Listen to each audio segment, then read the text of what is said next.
This is Hockey Unfiltered with Todd Lewis. We are into, sort of the middle part of June. The NHL season has come to a conclusion. Regular season finished the beginning of April. We wrapped up 2 months of Stanley Cup playoffs, and congratulations to the Washington Capitals, Stanley Cup champions for the 2017-18 season. We got a loaded couple of shows. I'm talking today and tomorrow as we wrap up our season of Hockey Unfiltered. We are loaded with some of our favorite guests over the next couple of days, those that give us good information, good ideas, good opinion. We're going to flood you full of it for the final couple of programs. Coming up this hour, Matt Sitkoff from thehockeywriters.com will join us. We'll talk about Vegas. Did a nice piece on how Vegas accumulated some of the talent on their roster, something that's been overlooked a little bit. Our friend Isabelle Khushudyan from the Washington Post with much more on the Washington Capitals and the week-long celebration that will continue. Actually, it's going to be a summer-long celebration, and they deserve it. Brian McNally as well from NHL.com and the Sports Writers Capital, and so much more on the Washington Capitals as well. Dave Isaac from the Courier-Post with more on the Philadelphia Flyers. Alison, Lukan with the latest on the Columbus Blue Jackets, 2 Metro Division teams that are going to be looking to improve their lot next season. Stephen Whyno from the Associated Press, who covered the Stanley Cup final as well. And still more on the Vegas Golden Knights from Danny Webster, who covers the Vegas Golden Knights for NHL.com. Yeah, it's a loaded program. I got pages and pages of notes on the Stanley Cup final, on teams, what to look forward to in the summer, which we will get into over the next couple of days as well. And we look forward to your thoughts, comments, ideas, and interactions through social media as well. At Hockey Unfiltered, at Todd Lewis Sports, our Twitter and Instagram handles. And that's where you can make your nomination for our final dog of the day of the season. Yes, we do it every Saturday, and we will wrap up this Saturday with another. Use the hashtag #HUDogOfTheDay. Send us a photo of you, your pooch. Tell us your name, your dog's name, how you two became acquainted and came together. We like to honor and recognize great dogs. We'll pick a winner before the end of today's program, and that dog will go into our gallery of distinction up on our website, up on our Facebook page, and out through our social media channels as well. At Hockey Unfiltered, at Todd Lewis Sports on Twitter, and on Instagram, use the hashtag #HUDogOfTheDay. And send in your nominations for our final Dog of the Day weekend. So it's as mentioned, it is our final weekend of the year. We are loaded up with guests over the next couple of hours. We are going to be really busy with a lot of stuff. We want to congratulate not only the Washington Capitals, but the Vegas Golden Knights on a tremendous season. They were the authors of some remarkable stories throughout the season, going back to the beginning of the year. They were special. They were a unique story, dubbed the Golden Misfits as they were by James Neal, and so much more that we'll dive into as well. As mentioned, a terrific piece on thehockeywriters.com from our friend Matt Sitkoff. You can follow him on Twitter at Sitkoff NHL, and Matt joins us now. Good to have you back again, Matt. This was I like this piece because it really illustrated how Vegas didn't just buy the franchise and buy a contender the way so many pointed for a long time. They did have beneficial expansion rules, but they did an awful lot of good work themselves to help their roster along. Oh yeah, Todd, thanks for having me back. Of course, I want to first congratulate the Capitals on their great season and winning the Cup. But how can you not talk about this Vegas Golden Knights and how they were built? Flash, back all the way to June 21st, almost a year ago, and the wheeling and dealing that GM George McPhee pulled off was amazing. And you really got to tip their your cap to the way they built this team. I think there's some teams that might, have some say in when they raise that Western Conference banner on opening night. They might want to raise it in the Florida Panthers arena as well, because I think look Florida Panthers, and this is a big reason why this team made it, to where they were this season. I got to crunch some numbers, which was a lot of fun. And you look at, the acquisitions of Jonathan Marchessault, who already was a cost-efficient acquisition at $750,000 coming off a 30-goal season. Like, that's a no-brainer. And he and then you get Riley Smith, for a fourth-round draft pick because of his bad contract per se. You look at those guys, Marchessault and Smith combined for 49 goals this year, 86 assists, 135 points. That's 18% of their goals, 19% of their assists, and 19% of their points. You also spread that out to the playoffs, and obviously Riley Smith led the team in points with 22, and Marchessault was second, 21. That's 27% of their points during the postseason run to the Stanley Cup. And did I forget who their coach was? Do you remember, Todd? Who's their coach? That would be Gerard Gallant. Who was the coach of the Florida Panthers as well. Yes, and to provide a little more on the Panthers, that was during the year that I think the Panthers want to wipe out from their existence. That they paid Riley Smith what they thought was too much money, which was why they wanted to move him. Marchessault had a tremendous year, but I think the question was, could he sustain it? The whole Gerard Gallant thing. That was the regime that was put in place to take them to the next level, except they realized that the next level was far below where they were, and then restored things this past year. But the success of Vegas and the great work of George McPhee, I know that we've talked about Gerard Gallant and how he's a slam dunk to win Coach of the Year. I'm not sure that George McPhee gets enough credit for the work he did negotiating these kind of deals with Florida, and the Minnesota one as well, with Eric Haula and Alex Tuch coming over.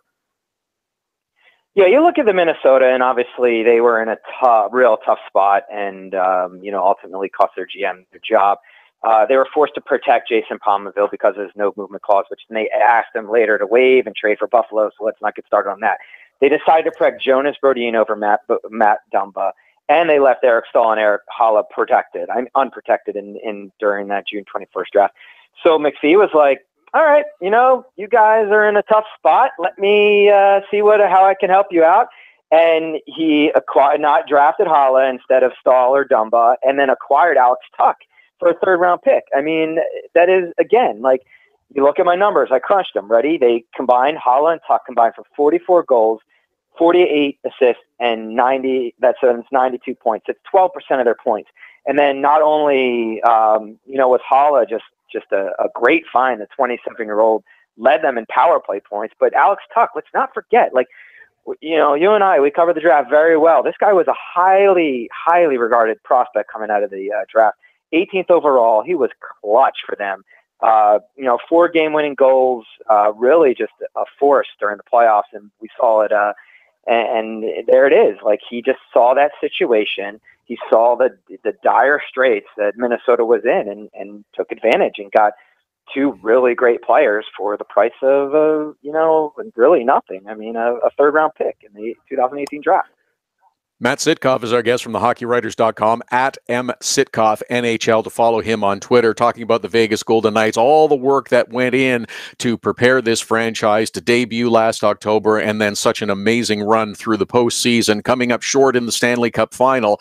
But I don't know how you don't give the Vegas Golden Knights a huge A+ in terms of all grades across. But it makes me wonder, the expansion rules in a couple of years, whenever the Seattle franchise comes into the league, are going to be similar, because they're paying a big ticket to become part of the NHL eventually as well.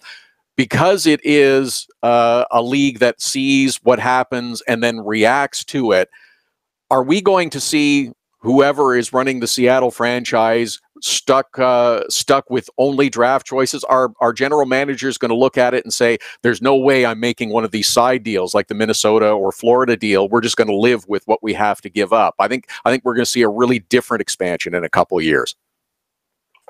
I think you're 100% correct. When I looked at this list and I crunched the numbers, and you look at, really only the Carolina Hurricanes, New York Islanders, Ottawa Senators, Colorado Avalanche, and Winnipeg Jets. It's only 5 teams that didn't lose a player per se that played for the Vegas Golden Knights. Now, they gave up draft picks, they gave up cap space, they gave up all this other kind of stuff, but that's 5 teams that kind of played the game well, where they didn't really have to give up a position player. I think people are going to look at those kind of teams and see what they did, and maybe give a second or first round pick, or just say, all right, well, you know what, we got to leave a guy like Eric Staal unprotected. If we lose him, we lose Eric Staal. I mean, I think you've got to look at this and say, and change the way you did it, because you really see the success of the Golden Knights was based off of all these other GMs really panicking and saying, what am I going to do? I can't lose these kind of players. Or you're going to see also the no trade clauses and the no movement clauses, because you look at a team like Jarmo Kekalainen, who has been lauded as a very great GM. His moves have been unbelievable, but his awful contracts of Scott Hartnell, no movement clause, had to be protected. Brandon Dubinsky, no movement clause, he had to be protected. So that left a guy like William Karlsson, and then Josh Anderson. He didn't want to lose Josh Anderson and William Karlsson. So he had to kind of, make a trade where he gave a first round pick and a second round pick. So even if you look at those kind of deals, like it definitely is going to be a very big learning experience for these GMs, because you're going to look at these deals and say, I cannot make these again, because this team is too good, too fast, and also be set up for the future. Well, that's the last thing I wanted to ask you about is they had this unbelievable first year. William Karlsson, is he going to be able to score 40 plus goals going forward? Is Jonathan Marchessault going to be able to score 30 goals or so a season for the balance of his contract extension that kicks in next year? How is Vegas going to come back in the fall of 18 for year number 2? They have a lot of choices and decisions to make for that roster going forward. Yeah, I think this is one of the teams that does have some sort of staying power. I think you look at the seasons that you just, the players you just talked about, and I think those players can replicate it in some fashion. Maybe not to the same level, but, Marchessault, we've talked about it for a couple of years now. I think this guy's the real deal, and that's why he was rewarded with a nice hefty contract. I think Riley Smith, it was one bad year, and this guy, I think he's a great player. I think William Karlsson, Alex Tuch, Shea Theodore, you're talking about young players that are really starting to hit their stride. And the former Washington Capital, Nate Schmidt, and it all goes back to that goalie, right? Marc-Andre Fleury. He's still on the team next year. And, I think that obviously will help this organization, and was a big reason why, they, won 29 games, had a 2.24 goals against average, was amazing in the postseason with 4 shutouts. I think that's a big reason why they will have staying power. And the one thing, Todd, everyone knows, they have cap space thanks to all these great moves, and taking on these huge contracts. Miguel Grabowski, gone off the books. David Perron, gone off the books. Maybe James Neal off the books. Who knows? They have cap space galore. Erik Karlsson, maybe. John Tavares, maybe. GM is going to be, calling those people up and trying to make some sort of moves because you have to replicate. You can't stay pat. You have to replicate that success. And, an Erik Karlsson on this lineup, which they did try to get in the trade deadline, and everyone's whispering that it's going to happen again, would help this team tremendously. That would be an interesting bit of news that you would be able to carry through the summer and get everyone excited for year number 2. Matt Sitkoff from thehockeywriters.com at @MSitkoff NHL is how you should be following him on Twitter. Good stuff as always, Matt. Appreciate it, and look forward to talking to you soon again in the future. Thanks, Todd, and don't worry, we're going to try to work on those movie rights for the Vegas Golden Misfits movie. Oh yeah, totally.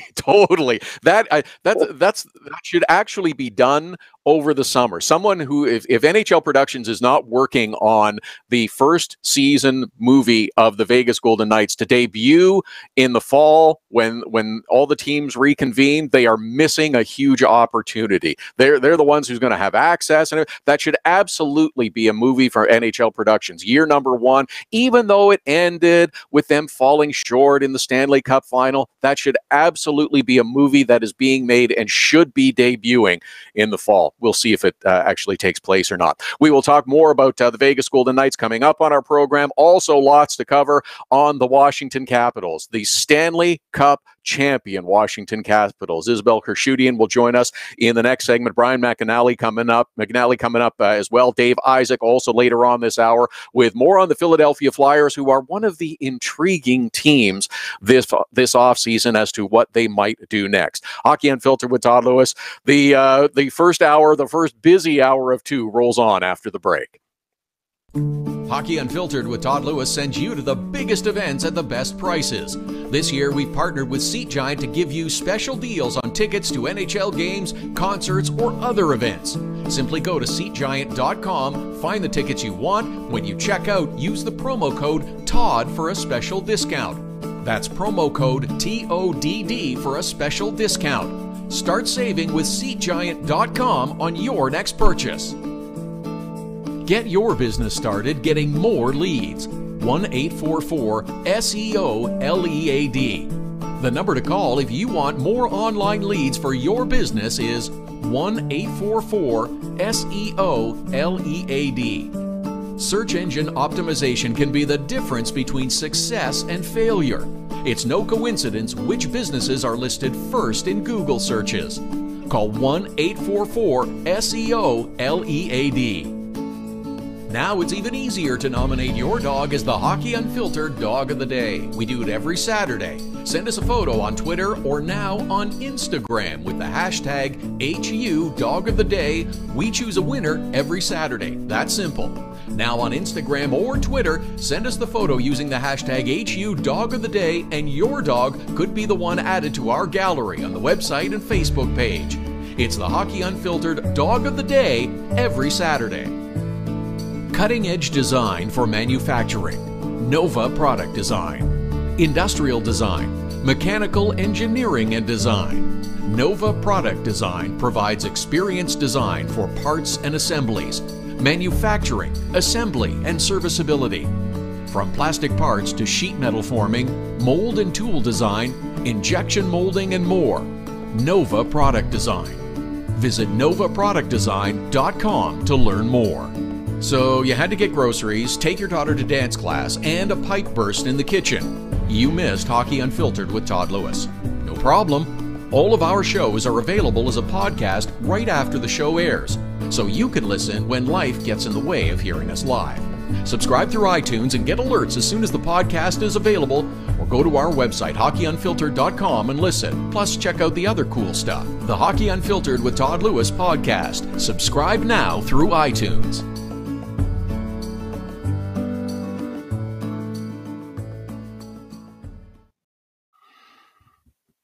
Saturday edition of Hockey Unfiltered with Todd Lewis. It's our final weekend as we wrap up the NHL season. Congratulations again to the Stanley Cup champion Washington Capitals. At Hockey Unfiltered, at Todd Lewis Sports, our Twitter and Instagram handles, looking for your nominations for the HU Dog of the Day. Hockey Unfiltered Dog of the Day. We do it every Saturday. Send us your nominations, a photo of you, your dog's name. Tell us your name, how you met. We like to honor and recognize great dogs, working dogs, service dogs. We love them all. We're a dog-friendly program. We pick a winner at the end of the show and put the photo up on our gallery on our website, hockeyunfiltered.com. You can check it out on our Facebook page as well. Just something we do every Saturday to recognize great dogs. A busy program coming up. Dave Isaac will join us a little bit later on from the Courier-Post talking Philadelphia Flyers. Stephen Whyno from the Associated Press coming up later on in the show. Brian McNally, the senior sports writer at Capitol Street, will join us. We'll talk Washington Capitals. Danny Webster from NHL.com with much more on the Vegas Golden Knights. It is going to be a busy program as well. Happy to welcome back to the program as well from the Washington Post, woman who covers Washington Capitals and has been all season long. You can follow her on Twitter at Khushudyan. Isabelle Khushudyan joins us once again. Isabelle, is it going to be a nice switch to write stories and cover a team at celebration parties as opposed to writing about a game, whether they won or lost? It's going to be a bit of a different switch for you, I think.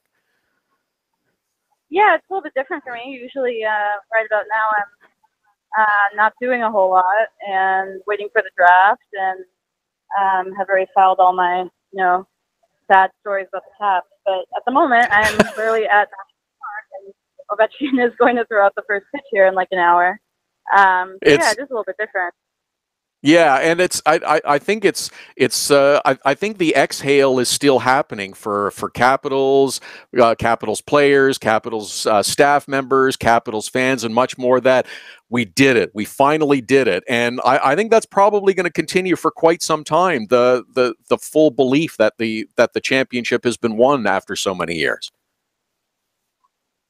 Yeah, I think so. I mean, Brian McNally on the ice, the GM, he had said, he hopes this propels them even next year, that there's some confidence there, there's a weight lifted off, that, they have a good kind of group of young players, that, they won it in their first year.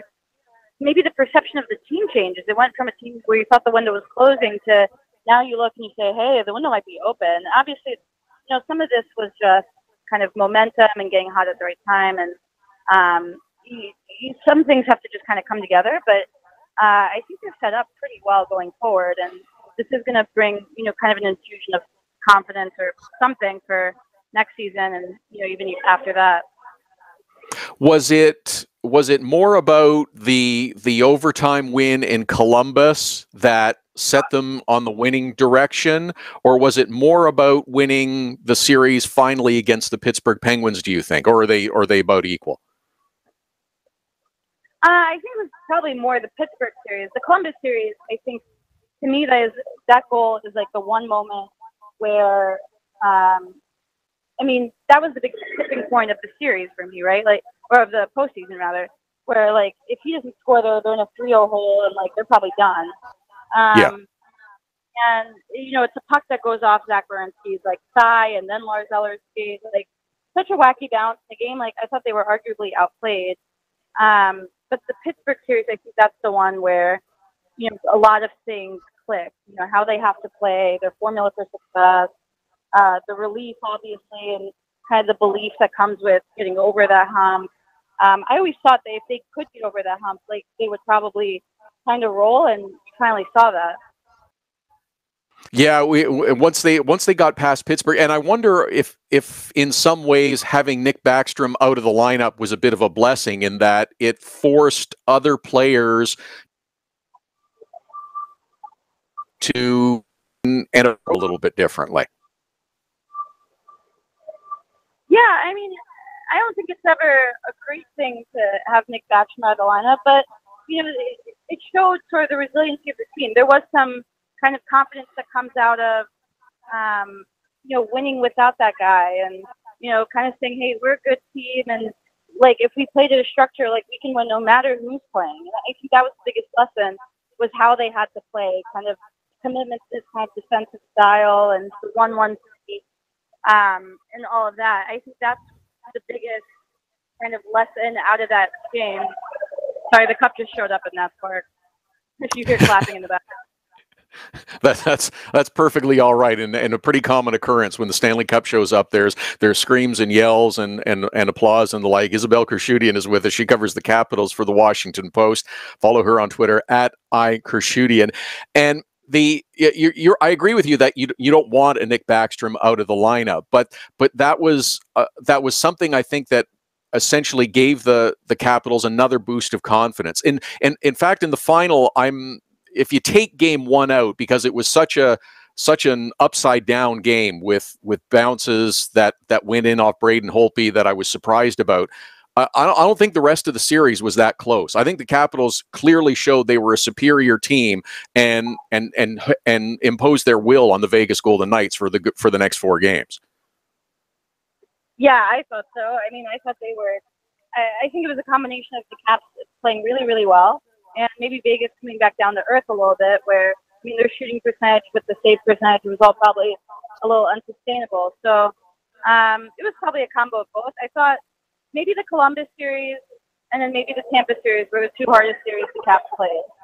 But that Columbus one, it was hard. I thought a lot of times Columbus was better, and maybe the Caps were just more opportunistic. And once they got through that, I think there was some injection of confidence from that too.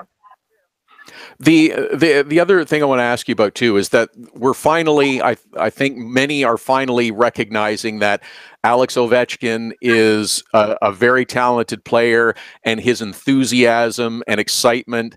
It's been well chronicled through the Stanley Cup final and the relief and excitement when they were finally winners of the Stanley Cup.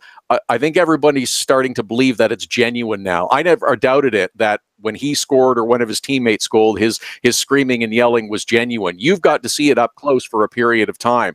Has it changed in any way that you've noticed? I think it's been pretty much the same through even going back to the beginning of his career.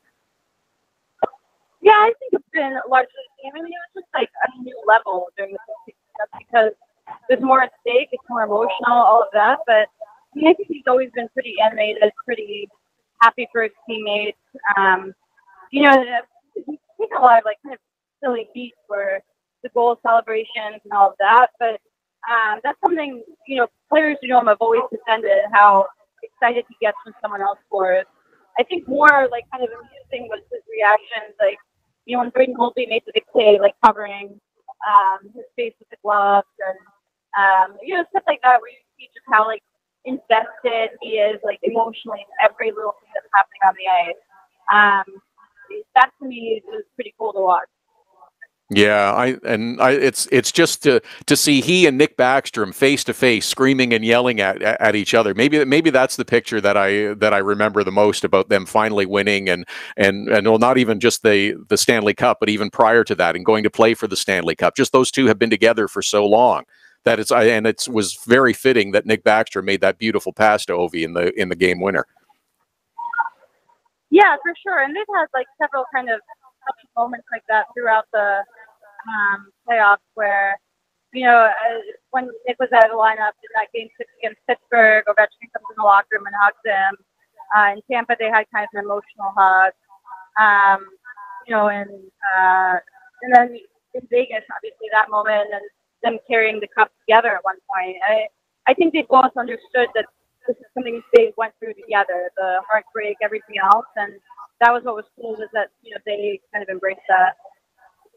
Much has been talked about with Barry Trotz last year over the summer, saying he found a different perspective and a different approach. Did you notice a difference in Barry Trotz coming into this season? We know the contract situation; it'll get resolved over the next little while. But did you notice a difference in how he approached this season and how he handled the team? Yeah, I think he was certainly like more relaxed. I think you definitely saw that in the playoffs. Sorry. Yeah, definitely a lot more. You saw some kind of, I don't know, it was strange because like there should have been a lot more pressure. And in a way, like the way he kind of conducted himself, it seemed like there was no pressure at all. And I think that really kind of helped the team. I mean, this team's known for getting tight in the playoffs, and they weren't. Maybe it, you know, translated from him, but that's where they kind of got their juice from. So I think there was a different demeanor with him, and I do think it made a big difference. Isabelle Khushudyan from the Washington Post covering the Capitals, at @Khushudyan to follow her on Twitter. Isabelle, you've been really generous with your time with us all season. We appreciate it. Enjoy the celebrations over the next little while and covering that part of it. We look forward to talking to you again soon. All right. Thanks for having me on. Thanks, Isabelle Khushudyan with the latest on the Washington Capitals. Yeah, the celebrations are continued. They're at the baseball game in DC today, and Ovi's going to throw at the first pitch, which should be interesting and exciting to say the least. Funny thing about Barry Trotz and coming into this year without the contract and just understanding that, well, maybe I'll be here after this season, maybe I won't be. And if you can understand and accept that, he realized that maybe it's going to come to an end. Maybe it won't come to an end. And there's a calmness in that you can understand that, yes, I know that I'll be here for an extended period of time till the end of this season, whenever that is. And understanding that things might change after that, you have to become comfortable in your mind. We've all gone through it in terms of career transitions or relationship changes. You understand that things are perhaps going to change, And once you realize that and you can accept it, it becomes easier to move forward and perform at a high level. Always talk about players who need to get the nervousness out of their system. Coaches sometimes have to do that.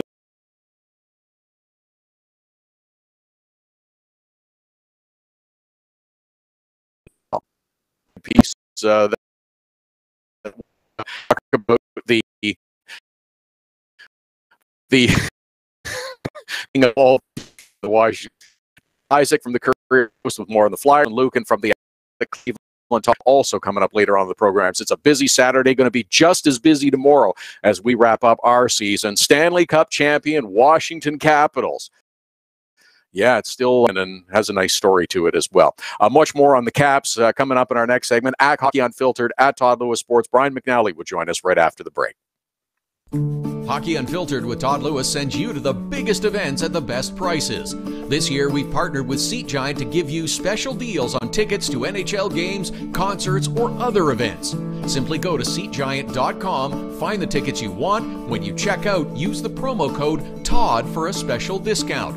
That's promo code TODD for a special discount. Start saving with SeatGiant.com on your next purchase. Get your business started getting more leads. 1-844-SEO-LEAD. The number to call if you want more online leads for your business is 1-844-SEO-LEAD. Search engine optimization can be the difference between success and failure. It's no coincidence which businesses are listed first in Google searches. Call 1-844-SEO-LEAD. Now it's even easier to nominate your dog as the Hockey Unfiltered Dog of the Day. We do it every Saturday. Send us a photo on Twitter or now on Instagram with the hashtag HU Dog of the Day. We choose a winner every Saturday. That's simple. Now on Instagram or Twitter, send us the photo using the hashtag HU Dog of the Day, and your dog could be the one added to our gallery on the website and Facebook page. It's the Hockey Unfiltered Dog of the Day every Saturday. Cutting-edge design for manufacturing, Nova Product Design. Industrial design, mechanical engineering and design. Nova Product Design provides experienced design for parts and assemblies, manufacturing, assembly, and serviceability. From plastic parts to sheet metal forming, mold and tool design, injection molding, and more. Nova Product Design. Visit novaproductdesign.com to learn more. So you had to get groceries, take your daughter to dance class, and a pipe burst in the kitchen. You missed Hockey Unfiltered with Todd Lewis.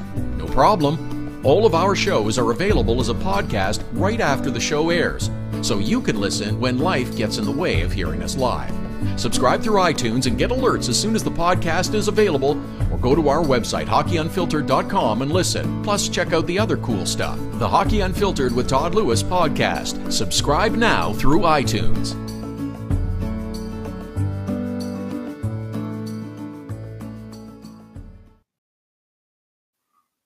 Saturday edition of Hockey Unfiltered with Todd Lewis continues, powered by Primetime Radio. We're live at hockeyunfiltered.com, streaming live on the Hockey Unfiltered app, live on Facebook, Periscope, YouTube Live. Don't forget our podcast also available, subscribing through iTunes, iHeartRadio, and on the Hockey Unfiltered app. Before the hour is out, Dave Isaac from the Courier-Post will join us. We'll talk a little Philadelphia Flyers as they get set for the NHL entry draft coming up, plus free agency and the offseason. Lots more to come on the Vegas Golden Knights and the Washington Capitals, Stanley Cup champions as well. Brian McNally, covers the Capitals for Sports Capital and NHL.com. You can follow him on Twitter at McNally14 and joins us now. I was just saying a little while ago, Brian, that there's the collective exhale, I think, is still continuing for Caps and Caps fans and will for some time. It's also looking like there's going to be some kind of celebration that continues through the weekend before the parade gets going on Tuesday. And when a franchise has been around for 40 plus years and wins their first cup,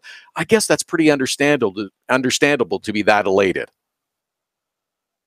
Yeah, no question. It's not just the Caps, Todd. I mean, the DC hasn't had a championship team since 1992. It's been a long time. The Redskins won the Super Bowl that year, had one of the most dominating NFL seasons ever. And since then, they really haven't come close except for the Caps in 98. And obviously they got swept by the Red Wings that year in the Cup final.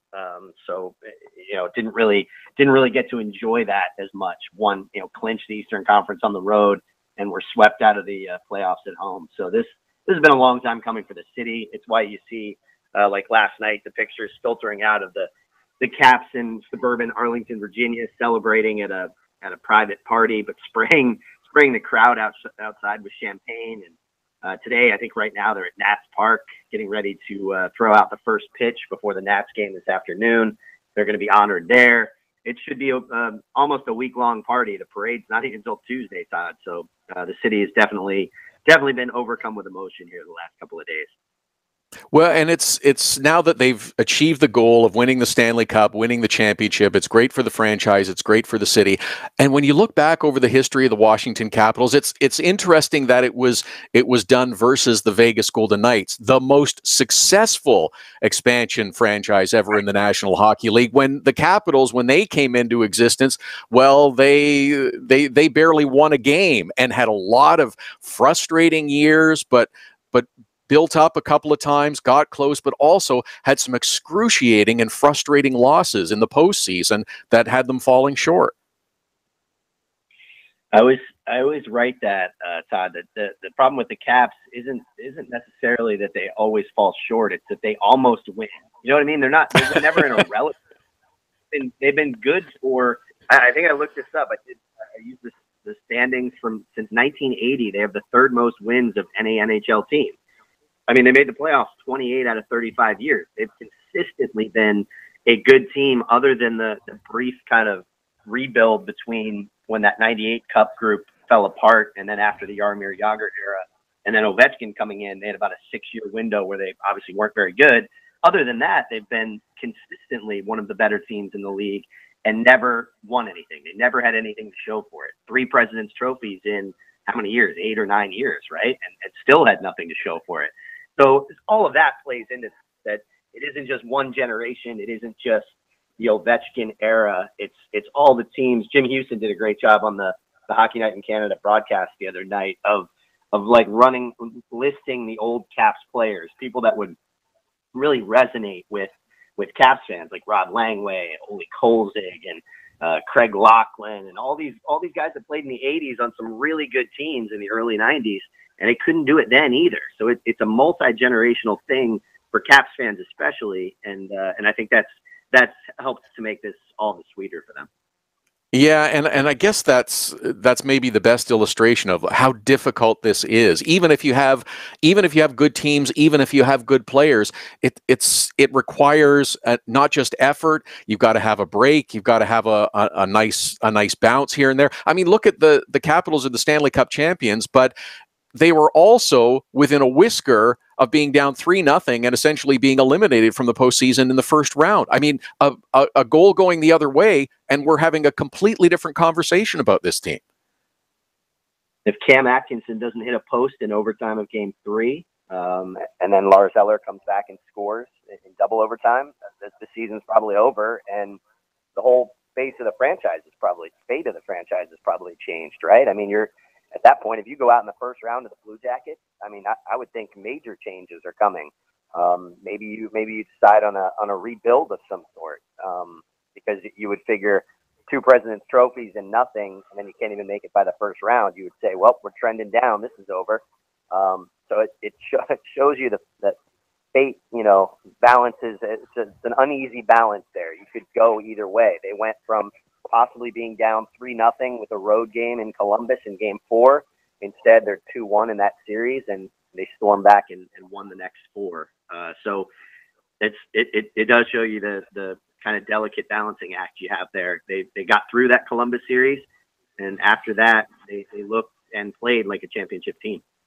Yeah, they really did. And Braden Holtby didn't start the first 2 games of the playoffs. He came in and he was terrific through much of the rest of the postseason. Alex Ovechkin scores an enormous number of goals. Evgeny Kuznetsov. There's a lot of top and elite players. Nick Backstrom as well, who missed a couple of games because of a hand injury, came back and also performed at a high level. But also they got contributions throughout their lineup. Jay Beagle was great. Devontae Smith-Pelly was terrific, and other players contributed to this victory as well.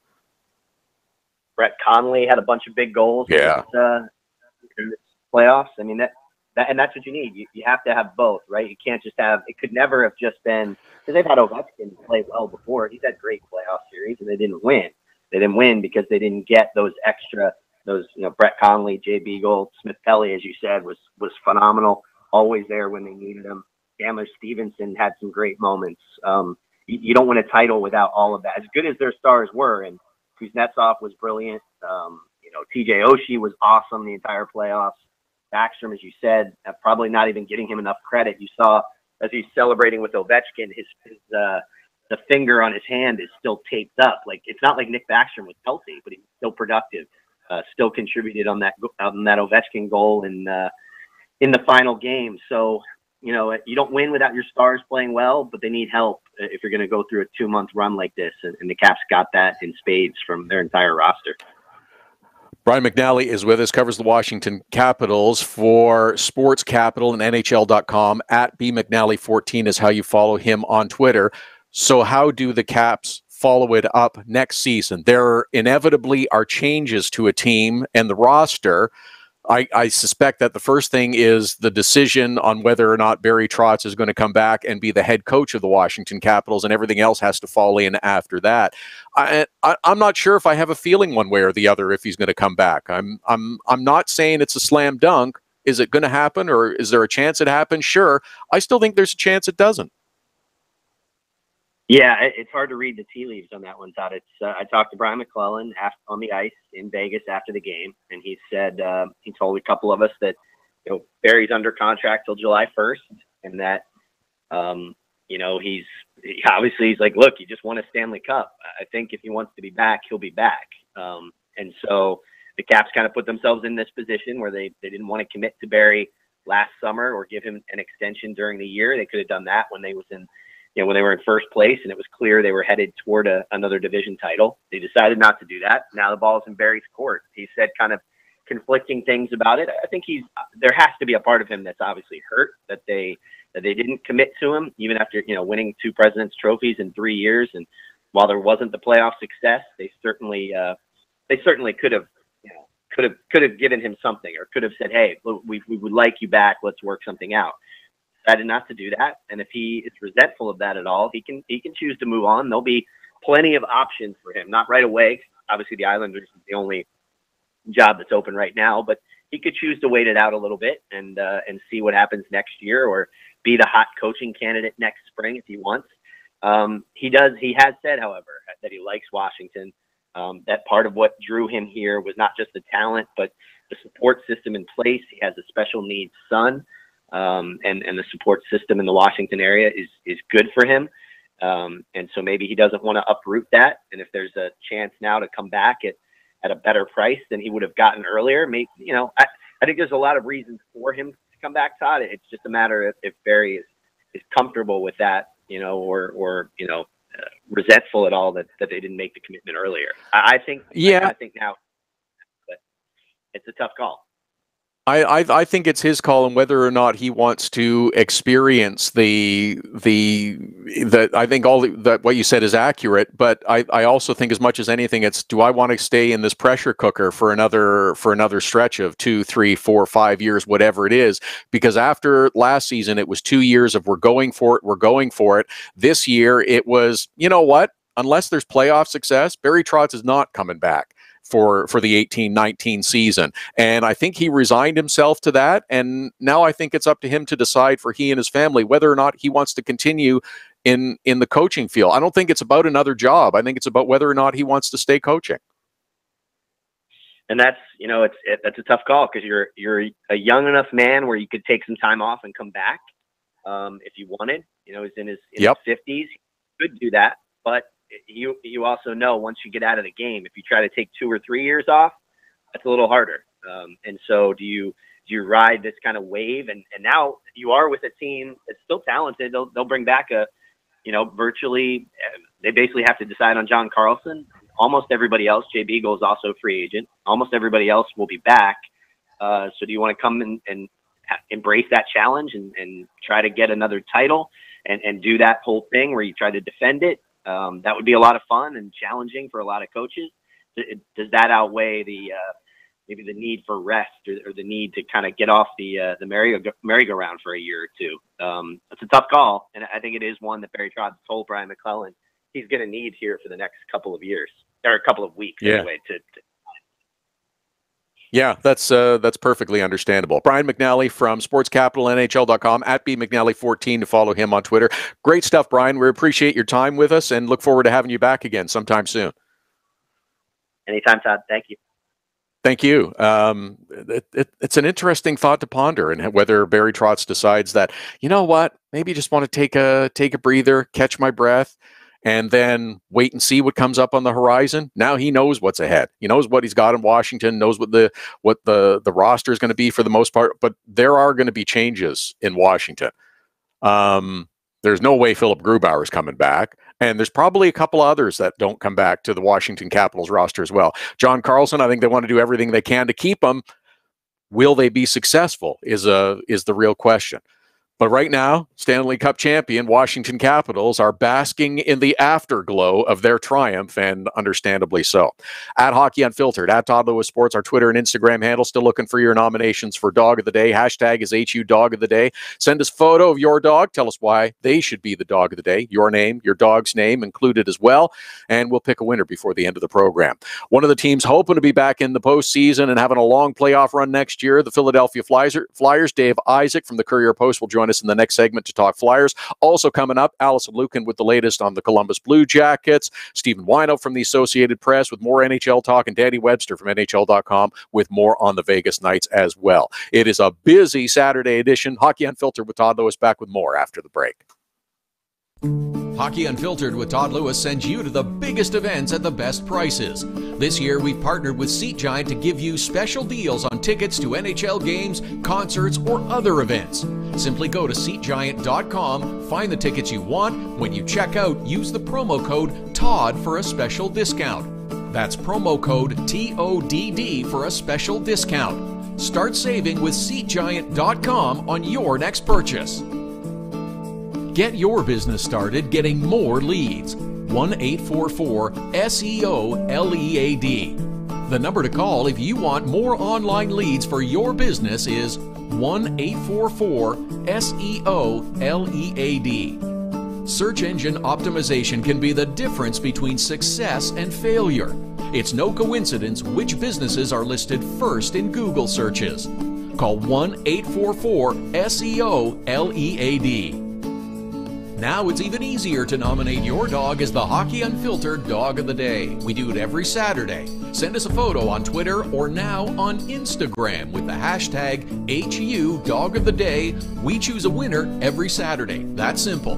Now on Instagram or Twitter, send us the photo using the hashtag HU Dog of the Day, and your dog could be the one added to our gallery on the website and Facebook page. It's the Hockey Unfiltered Dog of the Day every Saturday. Cutting-edge design for manufacturing. Nova Product Design. Industrial design. Mechanical engineering and design. Nova Product Design provides experienced design for parts and assemblies, manufacturing, assembly, and serviceability. From plastic parts to sheet metal forming, mold and tool design, injection molding, and more. Nova Product Design. Visit novaproductdesign.com to learn more. So you had to get groceries, take your daughter to dance class, and a pipe burst in the kitchen. You missed Hockey Unfiltered with Todd Lewis. No problem. All of our shows are available as a podcast right after the show airs, so you can listen when life gets in the way of hearing us live. Subscribe through iTunes and get alerts as soon as the podcast is available, or go to our website, hockeyunfiltered.com, and listen. Plus, check out the other cool stuff. The Hockey Unfiltered with Todd Lewis podcast. Subscribe now through iTunes.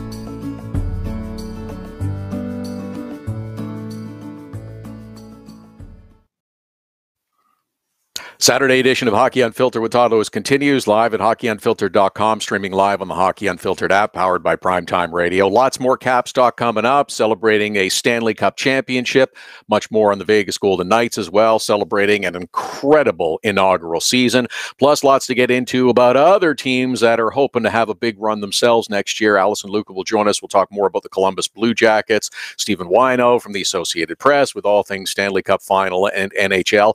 Happy to welcome back our friend from the Courier-Post, Dave Isaac, who covers the Philadelphia Flyers. Follow him on Twitter at Dave G. Isaac for great Flyers info and cool photos of his dog. Dave joins us now. Dave, so what's the biggest question with the Philadelphia Flyers this offseason? Is it about what to do about contracts moving forward, free agents, restricted free agents, goaltending? Is it on defense? Is that an area to shore up? You tell me. Yeah, a little bit of everything. Todd, thanks for having me on. I think the third year in a row the Stanley Cup goes to a team in the Metropolitan Division. There's typically a little bit of keeping up with the Joneses when something like that happens. And I think Ron Hextall certainly sold to management and the fan base when he started about this draft and develop model, and people were willing to be patient. But when you see the Penguins win 2 straight cups, then Washington goes out and wins it, I think he's starting to lose the patience of at least a segment of the fan base. Ownership's still fully on board, and there are still Flyers diehards that are willing to be patient and wait. But I think this summer he needs to add a couple of pieces there. You mentioned goaltending. I don't think they're going to make any big splashes there. Defense, there might be a chance there for them to make some kind of a splash because they've been known for having these defensive prospects that they drafted and brought up, and a couple of them are up there. Robert Haig played very well all season long. Travis Sanheim played well for segments of the season, was moved down to the American League, came back, scored one of the few goals the Flyers had in that playoff series against Pittsburgh. So there's a couple of guys rising there, but I still think they need another stud back there. And if it's true, the rumors in Calgary that Dougie Hamilton is available, I know there's been some cold water poured on that. But if that is the case, I would expect the Flyers to be involved in something like that. But that's the kind of move I think that Ron Hextall is looking to make. Because, again, goaltending is probably not going to be it with Carter Hart coming maybe a year away. And you still have Brian Elliott there. And up front, I think they're in decent enough shape. So if the Flyers make a splash, I think it'll be on defense. Is it reasonable to expect Travis Konechny and Patrick Nolan to take another step forward as they move along in their NHL career, and that will help a lot of the Flyers' depth up front in terms of providing goal scoring and a couple of 3 lines that can provide threats to the opposition? I think so, especially for Nolan Patrick, because he had a pretty good year, certainly got better as it went along.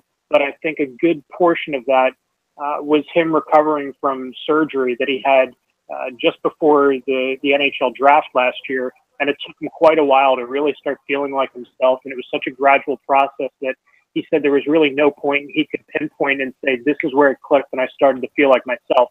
Also, the fact that he's had so many injuries in the past few years, he kind of forgot what being himself felt like anyway. So I think that now that he's got a full summer to train, put a little bit more muscle on, I think that he could have a very good sophomore campaign. And Travis Konechny, he really gained some exposure when he was on that line with Sean Couturier and Claude Giroux. And whether they get reunited to start next season or not, I think that he's gained some of the coach's trust. I think he's worked out some of the deficiencies in his game, some of the, I don't want to say laziness without the puck, but there were some plays that he was out of position for, and when he had the puck, he was trying to make plays that weren't there. And you hear that often from guys that can go coast to coast in junior and then come to the NHL, and it's kind of a little bit of a slap in the face there. So I think he made huge strides this season, and both him and Nolan Patrick could take significant steps forward next year. I think I called him Patrick Nolan too. I apologize. Nolan Patrick, the first round choice by the Philadelphia Flyers last year. But I'm wondering about the Flyers at forward too, because of those 2 young players. I don't see there's any way that Valtteri Filppula comes back to the Philadelphia Flyers next year. But he did bring a little something that you're going to have to replace. Is that going to come from a younger player who's ready to take the next step into the lineup? Jori Lehtera was a disaster for the Philadelphia Flyers, so I can see some changes and turnover happening for Philly. Yeah, I think that that third line center role is maybe one that they can address in free agency. And just because it's a third line role, I don't think it's a huge one, and certainly wouldn't be a headlining story for most teams. So I think that's something that maybe they address. It depends on the price for some of the guys that are out there. Riley Nash had a really good year with the Boston Bruins. If his management team decides that his price is, $3 million a year, $4 million a year, then maybe the Flyers say thanks, but no thanks. But he is, I think, a candidate that can come in there. They certainly need penalty killing help. The Flyers have been just disastrous on the penalty kill for several years now. And Ron Hextall said that that's an area that he wants to address this summer in terms of new personnel. So I think that is going to be somebody that comes in through free agency. Hextall didn't close the door completely on Filppula returning, but I got the sense that would be only if he strikes out in free agency elsewhere. Yeah, it's just I just don't see that as a long-term solution. It's on a year-to-year maybe, but I just don't know that there's enough benefit there. The other question too about Philly is there an extension in Wayne Simmonds' future, or is he going to be out of the lineup at some point over the next year, either as a free agent or that he gets moved? Yeah, the Flyers are in a kind of a strange spot because they don't want to go out and spend a lot of money on long-term deals because they have some kids that are kind of on their way up, but they don't have anybody that can replace Wayne Simmonds right now. So I don't really see a trade for Wayne Simmonds this summer. He certainly says that he wants to stay. Ron Hextall said that he would like to sign him. The question is what kind of money he looks for.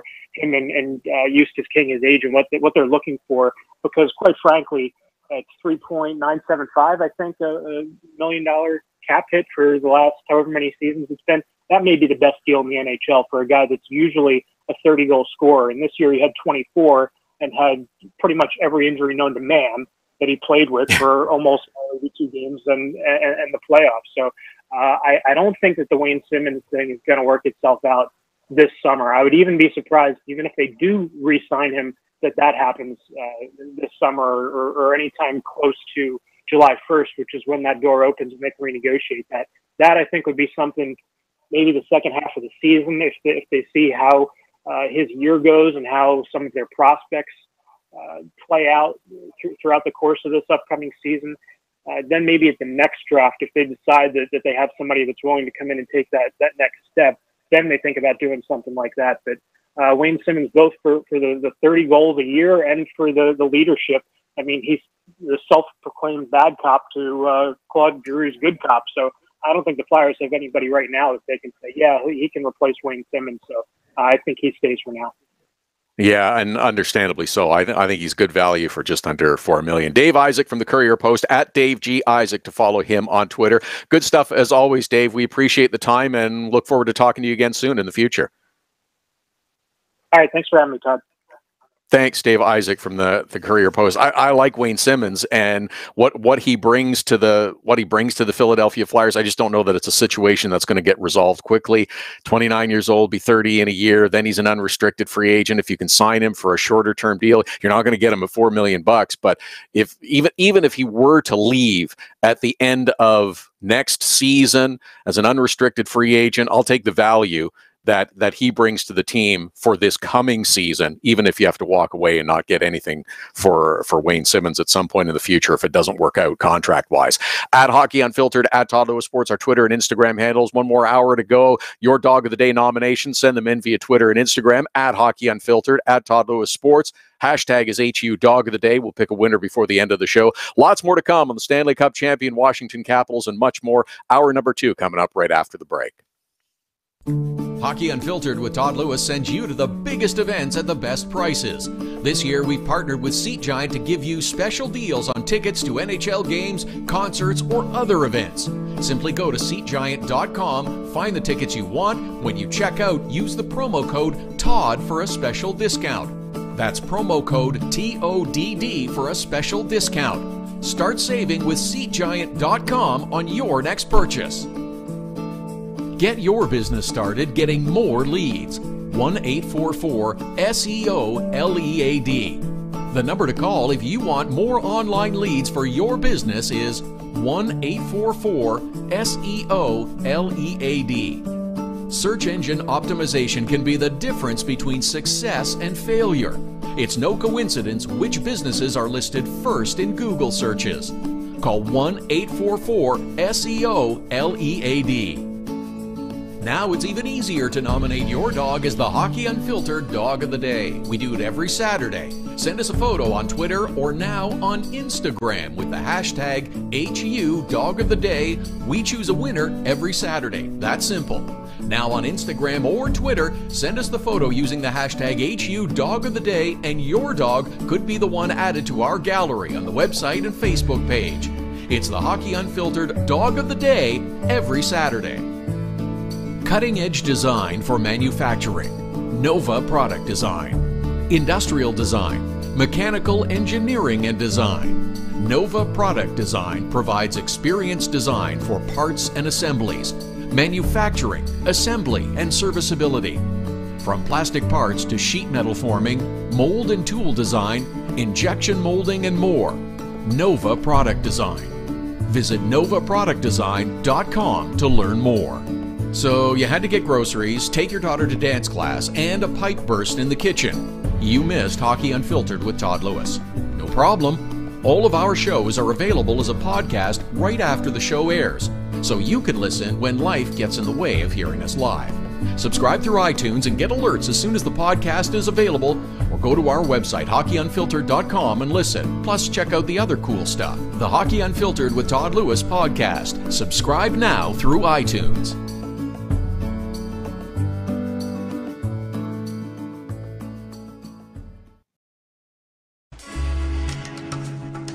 This is Hockey Unfiltered with Todd Lewis. Ooh, man, that first hour flew by. Second one's going to be just about as busy. Alison Lukan coming up. She covers the Columbus Blue Jackets for the Athletic Cleveland. Another Metro Division team that is looking at an opponent in their division hoisting a Stanley Cup.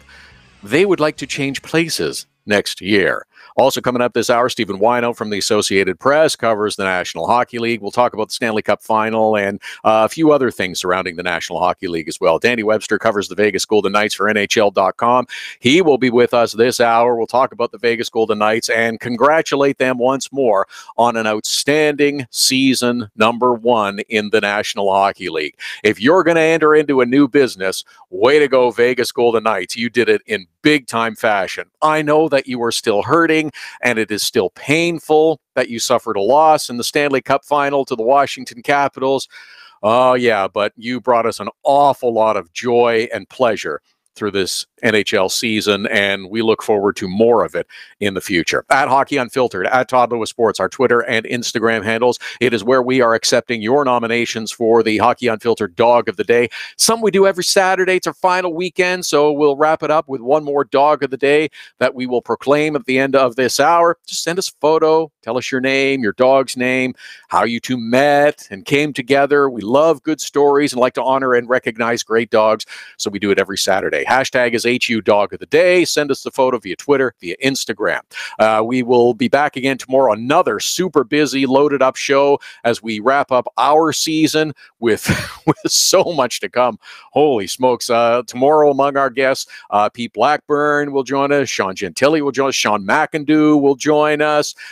Josh Smith from scoutingtherefs.com. Our friend Sean Leahy from NBC Sports. That and much more, all coming up on tomorrow's program as well. As we wrap up a Stanley Cup Final, it wasn't the greatest series. I mean, let's assess it honestly. The game #1, it was it was, of all 5 games, I enjoyed that one the most because we had lead changes galore. It was back and forth. It was a fun game to watch. There were mistakes all over the place. They wound up in the back of the net. Funny bounces because the ice was so terrible in game number 1. It was fun. It was exciting. We had a big score and a lot of drama in game number 1. After that, though, Caps were the better team. They were absolutely the better team. And it's really not surprising that they rolled up the next 4 victories. When we were together last weekend, I said after watching game number 3, when the Caps came out on top, they had a 3-1 victory, and I said that was the critical moment. This series now, I see it ending fast, and that's what happened. It's not a stab at Vegas or anything. They gave all that they had.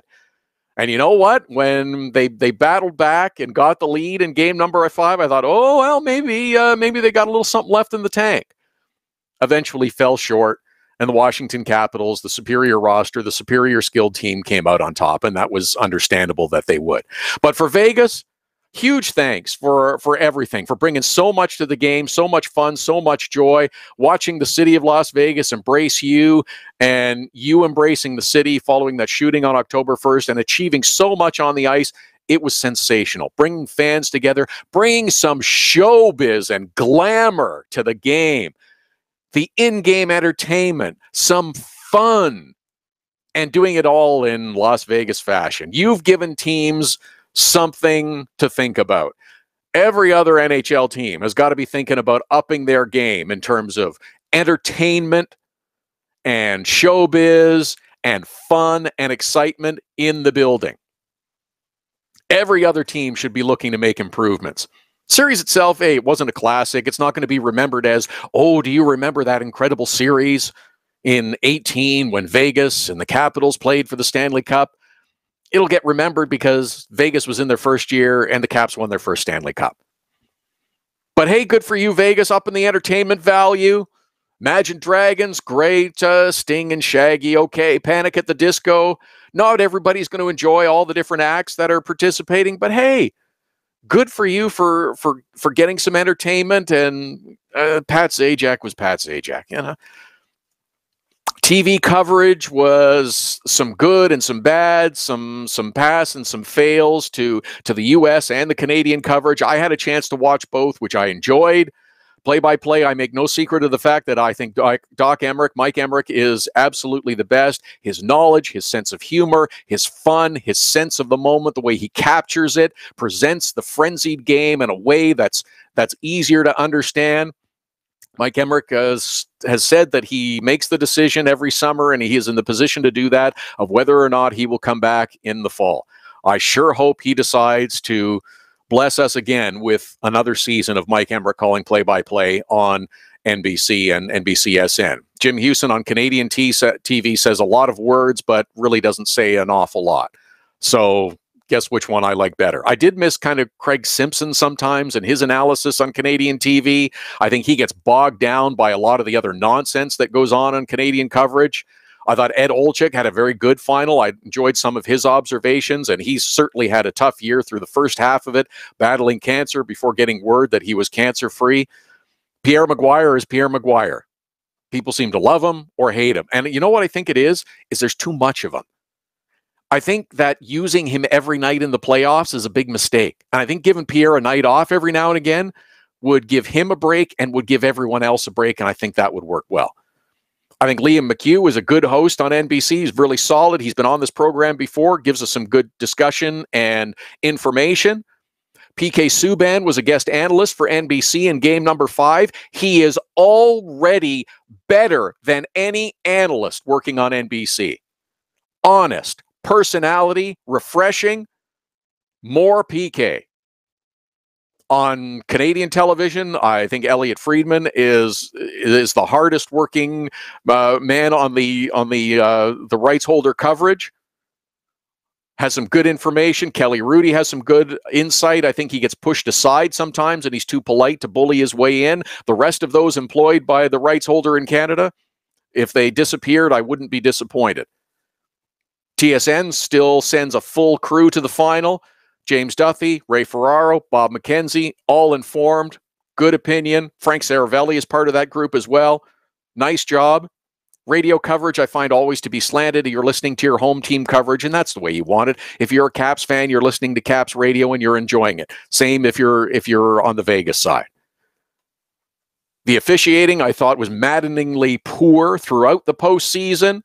So-called best refs in the business are the ones that allow players to get away with the most, and that is really a shame because it takes away from great play. Sure, we saw some of it, but the way officiating continues to deteriorate in the National Hockey League is maddening. And we'll talk more about this tomorrow with our friend Josh Smith from scoutingtherefs.com.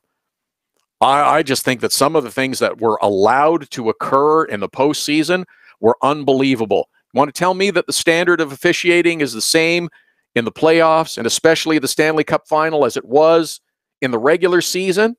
It's not even close. It is not even close. Assaults were taking place out on the ice. Wes McCauley, Mark Joannette, two of the allegedly best refs in the game, are the worst. Absolutely terrible. Some random notes from both teams. I love the enthusiasm of Alex Ovechkin. I think it's genuine. I think it always has been. Now he's not being seen as an individual. I think he's matured over his 13 years in the NHL. Who doesn't from the time that they're 18? TJ Oshie, he was terrific on the ice. And if you don't get emotional watching him get emotional when talking about his father who is battling illness, then I'm not sure that you have a heart. That was wonderful to see. Nick Backstrom, terrific. Evgeny Kuznetsov, fantastic. Devontae Smith-Pelly signs a 2-way deal after getting bought out by the New Jersey Devils. And you know, sometimes in your life, you need to have a scare put into you before you can perform. I've had it in the past. I've been in work situations where it's like, you know what? If things don't change and it doesn't improve, you're not going to be here much longer. Sometimes you need that sort of wake-up call. I've had that before, and it's worked. I haven't had it in a long, long time, but early on in your career, when you're finding your way, sometimes that's necessary. John Carlson's going to get a big payday. It seemed to be going up as the playoffs went along, and I guess that's understandable as he's having more success and the Washington Capitals are having more success. He deserves it. Can the Caps find a way to keep him? I think they will, but it may involve some other players departing the premises. Which ones they'll be? Well, Philip Grubauer is a given. Is it going to be Brooks Orpik? Maybe. It might be Devontae Smith-Pelly, because I think someone might want to pay him based on his performance in the playoffs. And he might get an offer that's too good to turn down. Michael Kempny is another one. He might get an offer from somebody else that is too good to turn down. And Barry Trotz, it's going to be up to him whether or not he comes back. I think he'll take a little time, make his decision. I don't think it's about another offer. I don't think it's about not getting a contract last summer. Well, maybe a little bit. But I think it's more about, do I want to continue in this job, in this position with this team next season? Or do you want to catch your breath for a year? I don't think it'll be longer than that, but we'll see if he comes back. And for Vegas, who had an incredible first season, what do you do for an encore? They've got a whole bunch of pending UFAs. You should be going back to your original plan of flipping them for more prospects and more draft choices. They came in, they were going to be a draft and develop team. They got more assets because they used the rules properly. And now they've got David Perron, who's a UFA, James Neal, Ryan Reeves, Lucas Spiza, Clayton Stolner, Mikhail Grabovski. Yeah, remember him. They've got his contract coming off the books. I'm not sure any of them should come back. That's a lot of cap space and a lot of contracts coming off the book. James Neal's going to get a lot of money from somebody. How much are you willing to pay him? David Perron is going to get an offer that's too big and for too much term from somebody. Do you want it to be you? Lucas Spiza, serviceable defenseman, good defenseman, also makes some mistakes as we saw. Do you want him to come back, or do you want to have someone who's younger and a higher prospect come in and give them the opportunity to grow and mature and make mistakes the way some of the other young players did on Vegas this year under the guidance of Gerard Gallant and his coaching staff? Most important move for Vegas in the offseason? How about signing Marc-Andre Fleury to a contract extension? He's going to be an unrestricted free agent after next year. Marc-Andre Fleury apologized to Vegas fans for letting the team down afterwards. He's a guy I want him to finish his career, however many more years he wants to play. In his early, soon-to-be mid-30s, I can see another 3 years out of Marc-Andre Fleury. Would that be enough term for him to say, yep, I'm ready to sign on the dotted line? You got lots of cap space. You can afford to pay him. You made him the cornerstone of your franchise when you drafted him a year ago. I want him to continue. I want him to finish his career there. I think that's the most important move for the Vegas Golden Knights in the offseason. Other teams also have important decisions and choices to make. Columbus Blue Jackets made a choice and a decision about William Karlsson. You make the choice and decision with the information you have, and based on what they had, they thought William Karlsson was expendable. It worked out well for Vegas. Alison Lukan covers the Columbus Blue Jackets for The Athletic in Cleveland. She'll join us in the next segment. Also coming up later on this hour, Stephen Whyno from the Associated Press. More on the championship-winning Washington Capitals. Danny Webster from NHL.com also with more this hour on the Vegas Golden Knights and what lies ahead for Vegas. At Hockey Unfiltered, at Todd Lewis Sports, our Twitter and Instagram handles. Still time for you to submit your photo for the HU Dog of the Day. That's the hashtag, HU Dog of the Day. Send it to us via Twitter, via Instagram. We'll select a winner before the end of the program at the top of the hour. Lots more to get into. Hockey Unfiltered with Todd Lewis back again after the break. Hockey Unfiltered with Todd Lewis sends you to the biggest events at the best prices. This year, we've partnered with Seat Giant to give you special deals on tickets to NHL games, concerts, or other events. Simply go to SeatGiant.com, find the tickets you want. When you check out, use the promo code TODD for a special discount. That's promo code TODD for a special discount. Start saving with SeatGiant.com on your next purchase. Get your business started getting more leads. 1-844-SEO-LEAD.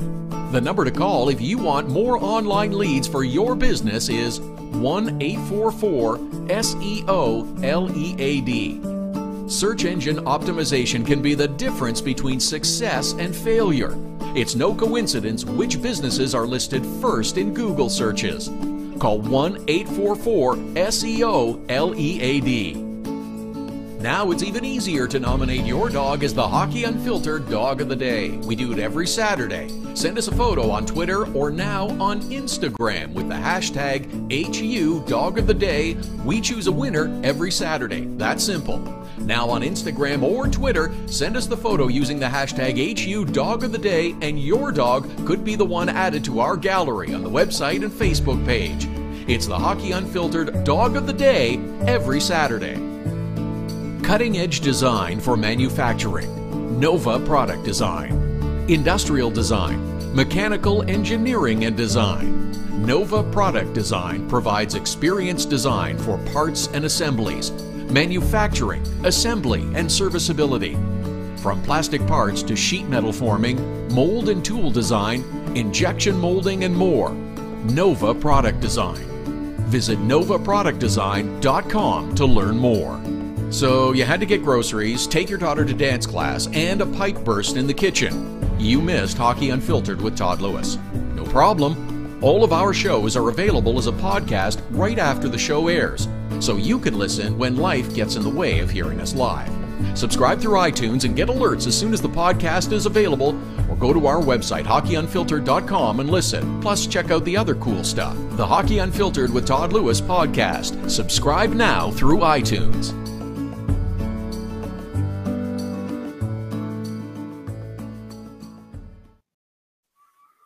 Saturday edition of Hockey Unfiltered with Todd Lewis continues at hockeyunfiltered.com. We're streaming live on the Hockey Unfiltered app, all powered by Primetime Radio. At Hockey Unfiltered, at Todd Lewis Sports, our Twitter and Instagram handles.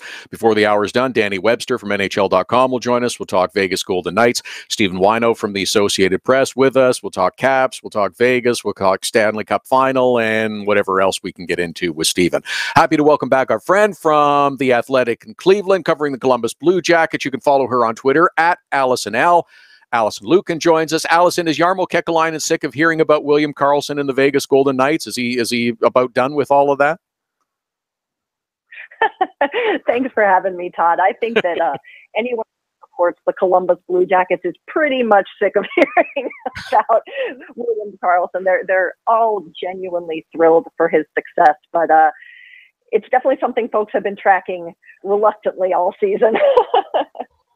Yeah, and understandably so. It's when someone goes from your team and has that success elsewhere, it's difficult. There were reasons behind it. Would you make a different choice now? Probably, I would think, but there were significant reasons. One, shedding that huge burden of a contract that David Clarkson was keeping on this Columbus Blue Jackets roster, and they've got some other decisions to make going ahead to next season as well. They have some free agents. They have some opportunities, I think, for young players in their lineup as well as we head into training camp in September. Absolutely. I think that they were one of those teams that was in a no-win situation with who to protect and who not. And now still being really young, this is a year where we've got people like Zach Werenski are going to be in some contract talks. Panarin, that window is starting to open, and he's still relatively young too. And obviously now a big part of the foundation of the team. So we've got some other RFAs, Boone Jenner. It's going to be I think it's going to be an interesting year off the ice as much as on the ice for this team. Yeah, and I'm not sure which you address first, whether it's Artemi Panarin or do you look at the goaltending and Sergei Bobrovsky? Is that the first area of focus? Yeah, it's such a key question. I personally believe if I was a GM, which I am not, Panarin is really the biggest tentpole for this organization right now. So I think you start there. You also have to look at the defense because they have Ian Cole, who came in at the deadline, who is someone that I think the team would like to bring back if they can find a mutually agreeable deal. But if he's gone, that changes the makeup of that blue line beyond that first pair because there were a lot of young guys kind of in and out there as well. So definitely Panarin first. Bobrovsky is obviously going to be a topic of conversation because if they can't agree to terms, that's a whole new discussion there in net as well. Yeah, and that's something that I don't think the Columbus Blue Jackets really want. They'd like to have this solidified moving forward. I'm not sure that it gets done July 2nd, July 3rd, and there is still another year left on the contract for Sergei Bobrovsky, but finding that magic number per year plus the number of years, I think is going to be the algebraic equation that has to come together.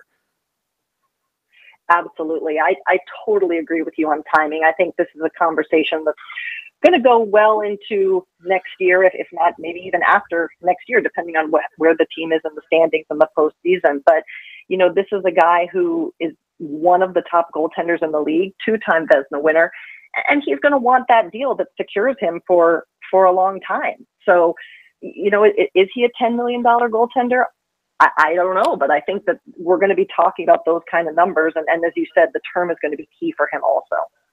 Yeah, and is that a realistic number for a market like Columbus to think? I mean, their salary structure, the way it is right now, is very good. I mean, Bobrovsky is the highest paid player on the roster, and understandably so, and he's earned it the last couple of years. But as soon as and it's great to say that the salary cap is going up, but Columbus ain't going to be a salary cap team, and they have to keep that in mind moving forward. Absolutely. I think the 1 year that the team was closest to being a cap team was a year when the team just failed to start out the gates and went on an 8-game losing streak to start the season. So they're going to want to have some room, and they're going to want to keep it because of all these young guys that we just talked about. They can't go to the limit just yet. So it's not just the number that the player is worth. Like you said, it's also the number the team is willing to part with. Yeah, yeah, absolutely. Now you mentioned Ian Cole, and that's a good example of a nice free agent, or he's now a free agent, but also someone picked up at the deadline. Wasn't a big deadline deal, but really helped them solidify their defense, and just had the pairs slotted in just the right manner for Columbus moving forward. It absolutely did. The balance that he brought to that second pair, to not only play well, but be able to take some of those minutes off of the workload of Seth Jones and Zach Werenski down the stretch. Couple that with what he did in the room. I mean, this is a guy who's won a cup. This is a guy who knows what it takes. This is a guy who likes to communicate both on and off the ice. So it's kind of crazy. You see a player, you think he might slot in well, but sometimes there's a little bit of magic to how well they slot in. And I think we saw that with Cole for sure. Yeah, it just seemed to fit quite nicely for the Columbus Blue Jackets, and the other deadline acquisitions as well, Thomas Vanek and Mark Letestu. Is there any interest in either one of those two coming back? Yeah, I don't know. I believe that as of now, they've not really had any discussions with the club, either player. Mark Letestu is a guy, this was his second round with the team, so the leadership of the organization knows what they're getting in him as a player. He is making Columbus his permanent off-season home. It was ironic he got to move into his new house before it was done, but he was traded back to Columbus. But I don't know if there's a place. That fourth line was kind of a revolving door quite a bit for the Jackets this year. So if there's a role for him and if they think he can slot in there, I think he'd really solidify that depth. But they're not really talking a lot about that yet. And I think for Vanek, I think maybe they circle back, but I don't know that bringing him back is a priority right now. Yeah, and it makes sense. Again, you're thinking in terms of budget and making affordable deals with players moving forward. But you've also got some talented young players that you want them to take the next step and to take on larger roles. I think I talk to you about Sonny Milano every time we get together, but I just think he's got a great upside. But Oliver Bjorkstrand would be another one. Josh Anderson, you want him to keep moving forward as well. Yes, absolutely. I'm really curious to see what Sonny does this offseason, because he did go over and play for Team USA in the Worlds and didn't really get a lot of playing time there either. So we continue to hear, we know what he can do offensively, but we continue to hear he needs to just be a little bit more responsible away from the puck.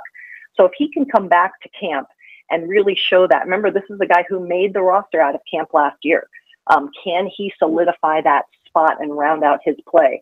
Bjorkstrand, I agree. It's funny whenever I talk about Bjorkstrand, you say, maybe, he's going to have to come on here. And then you look and the guy quietly put up 40 points last year. So I think he's just one of these slowly evolving players that is going to become a really good, second line, third line guy that can bring that offensive power in the depth positions. And Josh Anderson, get him healthy, get him back for a full camp. And, that was the player that the team really wanted to make sure they were protecting by making William Karlsson available. So he's a special player, I think, but with his size and his skill and his speed. So a full camp for him as well. I think he and Bjorkstrand too will be able to up their point totals from last year.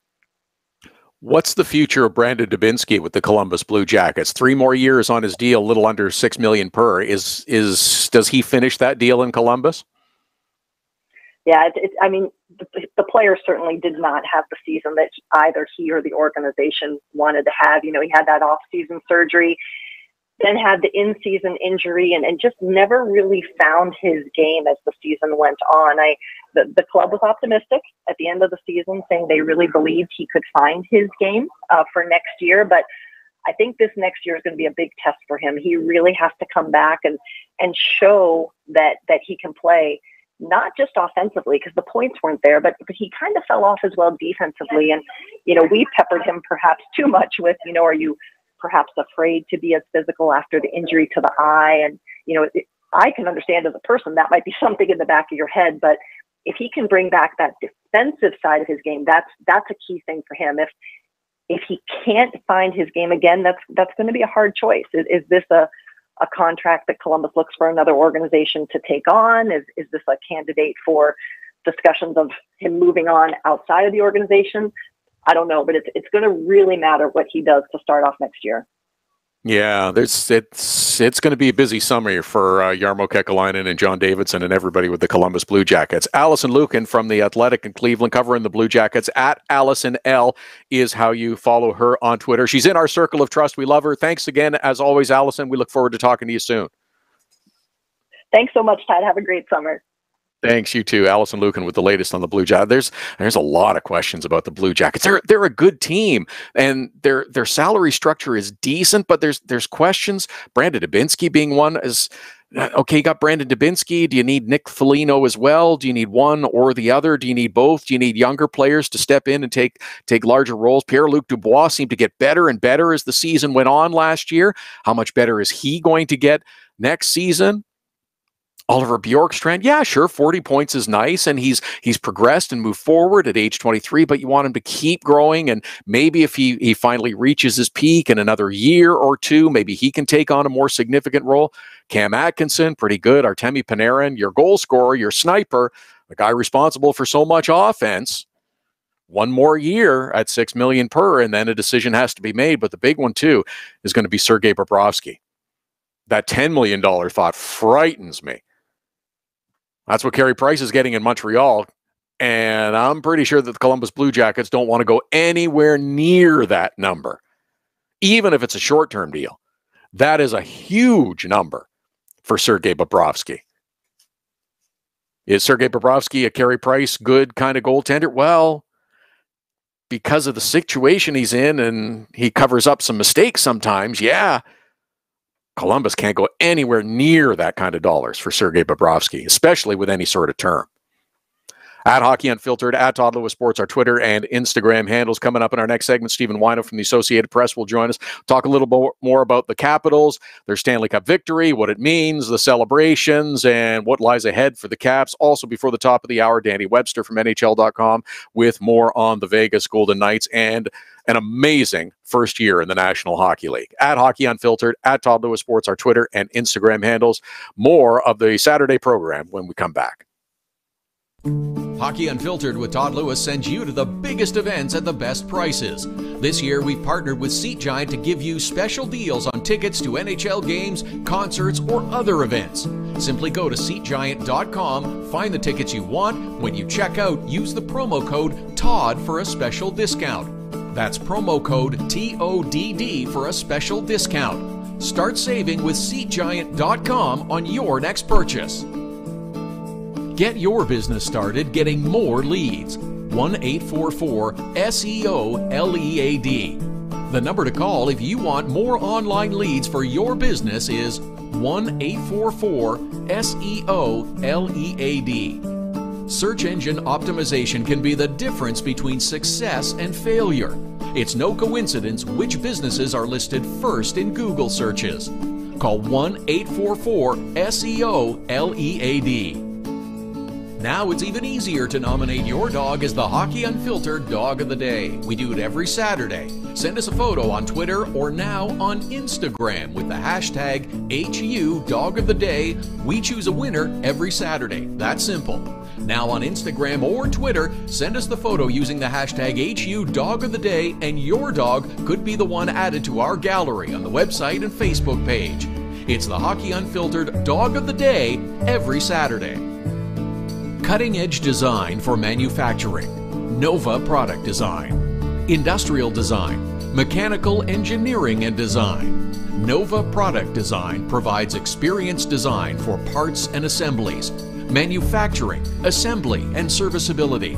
From plastic parts to sheet metal forming, mold and tool design, injection molding, and more. Nova Product Design. Visit novaproductdesign.com to learn more. So you had to get groceries, take your daughter to dance class, and a pipe burst in the kitchen. You missed Hockey Unfiltered with Todd Lewis. No problem. All of our shows are available as a podcast right after the show airs, so you can listen when life gets in the way of hearing us live. Subscribe through iTunes and get alerts as soon as the podcast is available, or go to our website, hockeyunfiltered.com, and listen. Plus, check out the other cool stuff, the Hockey Unfiltered with Todd Lewis podcast. Subscribe now through iTunes.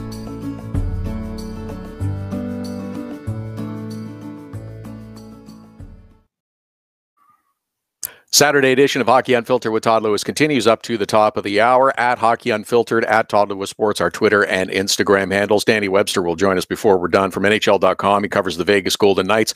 We'll talk a little bit more about Vegas and year number 1.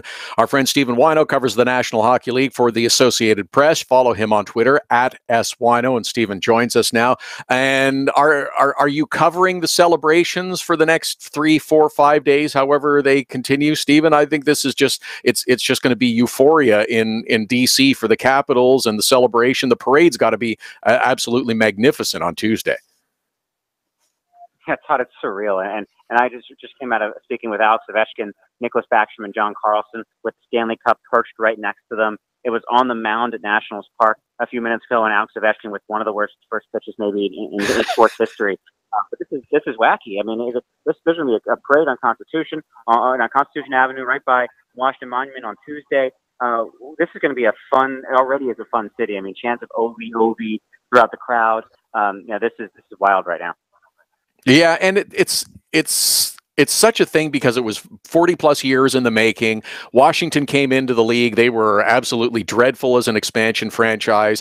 They managed to win their first Stanley Cup against Vegas, who were in their first year, who were an outstanding expansion franchise. There's a lot of things with this, and in terms of the players on the team, Alex Ovechkin taking so long and becoming the lovable veteran who finally wins his Stanley Cup. Plus, the city itself has been starved for championship for so long.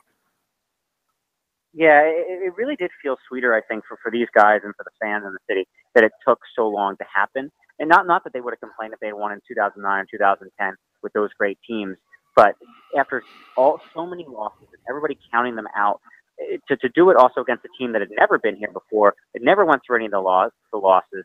It felt fitting and poetic in a certain way. Alex Ovechkin winning the Conn Smythe after the entire reputation that he had, undeserved reputation of not being able to get it done. He got it done more than anybody. And in terms of value to a Stanley Cup run, I know Evgeny Kuznetsov was great, but I'm hard pressed to find a winger, a forward who's had this much of an impact on a team winning a championship. And just after all these years, the way they did it felt right. Did you notice something or things that was different about the Caps this year that even in the last couple of years when they were built to go for it, and that was the window of opportunity that essentially was supposed to have closed at the end of last year? Are there one or two things that you noticed that was different about this team that made it happen? Yeah, and people use the word resiliency a lot, and it's true, and it's hard to capture what it means. But when they fell behind 2-0 to Columbus, a lot of teams fold in that situation, losing 2 games at home. They didn't. They got to overtime. They did score a big goal, Lars Eller, on a wacky bounce in double overtime to not fall behind 3-0 in that series. But they've fallen behind they fell behind in every series and managed to win all of them. And that's a team that previous Capitals incarnations haven't been able to do that. They've lost those series. They've been swept. They've lost Game 7. All the things that previous Capitals teams did, this team didn't do. It was like the DNA was different, or it was like the buildup of all that stuff led them to this, that they needed to go through all that losing, and they needed to be the pressure and to be the choking dogs and that team to get to this point, because it showed them what the downside of all this is. And now it's like every break went their way, and they earned every break that went their way. It's a little bit like this is the bizarro world of the Washington Capitals, where things that they've done in the past didn't happen this year, and vice versa. Now, the other thing that struck me about this final is that Washington was clearly the better team. The first game was back and forth and kind of upside down with lead changes. Washington was clearly the better team, and I'm not surprised that they finished in 5 games. It's their superior talent, superior roster, and a higher skill level. And other than game number 1, where the lead changed back and forth, Washington dominated. I don't think it was a great series, but it's a great series for Washington to capture the win.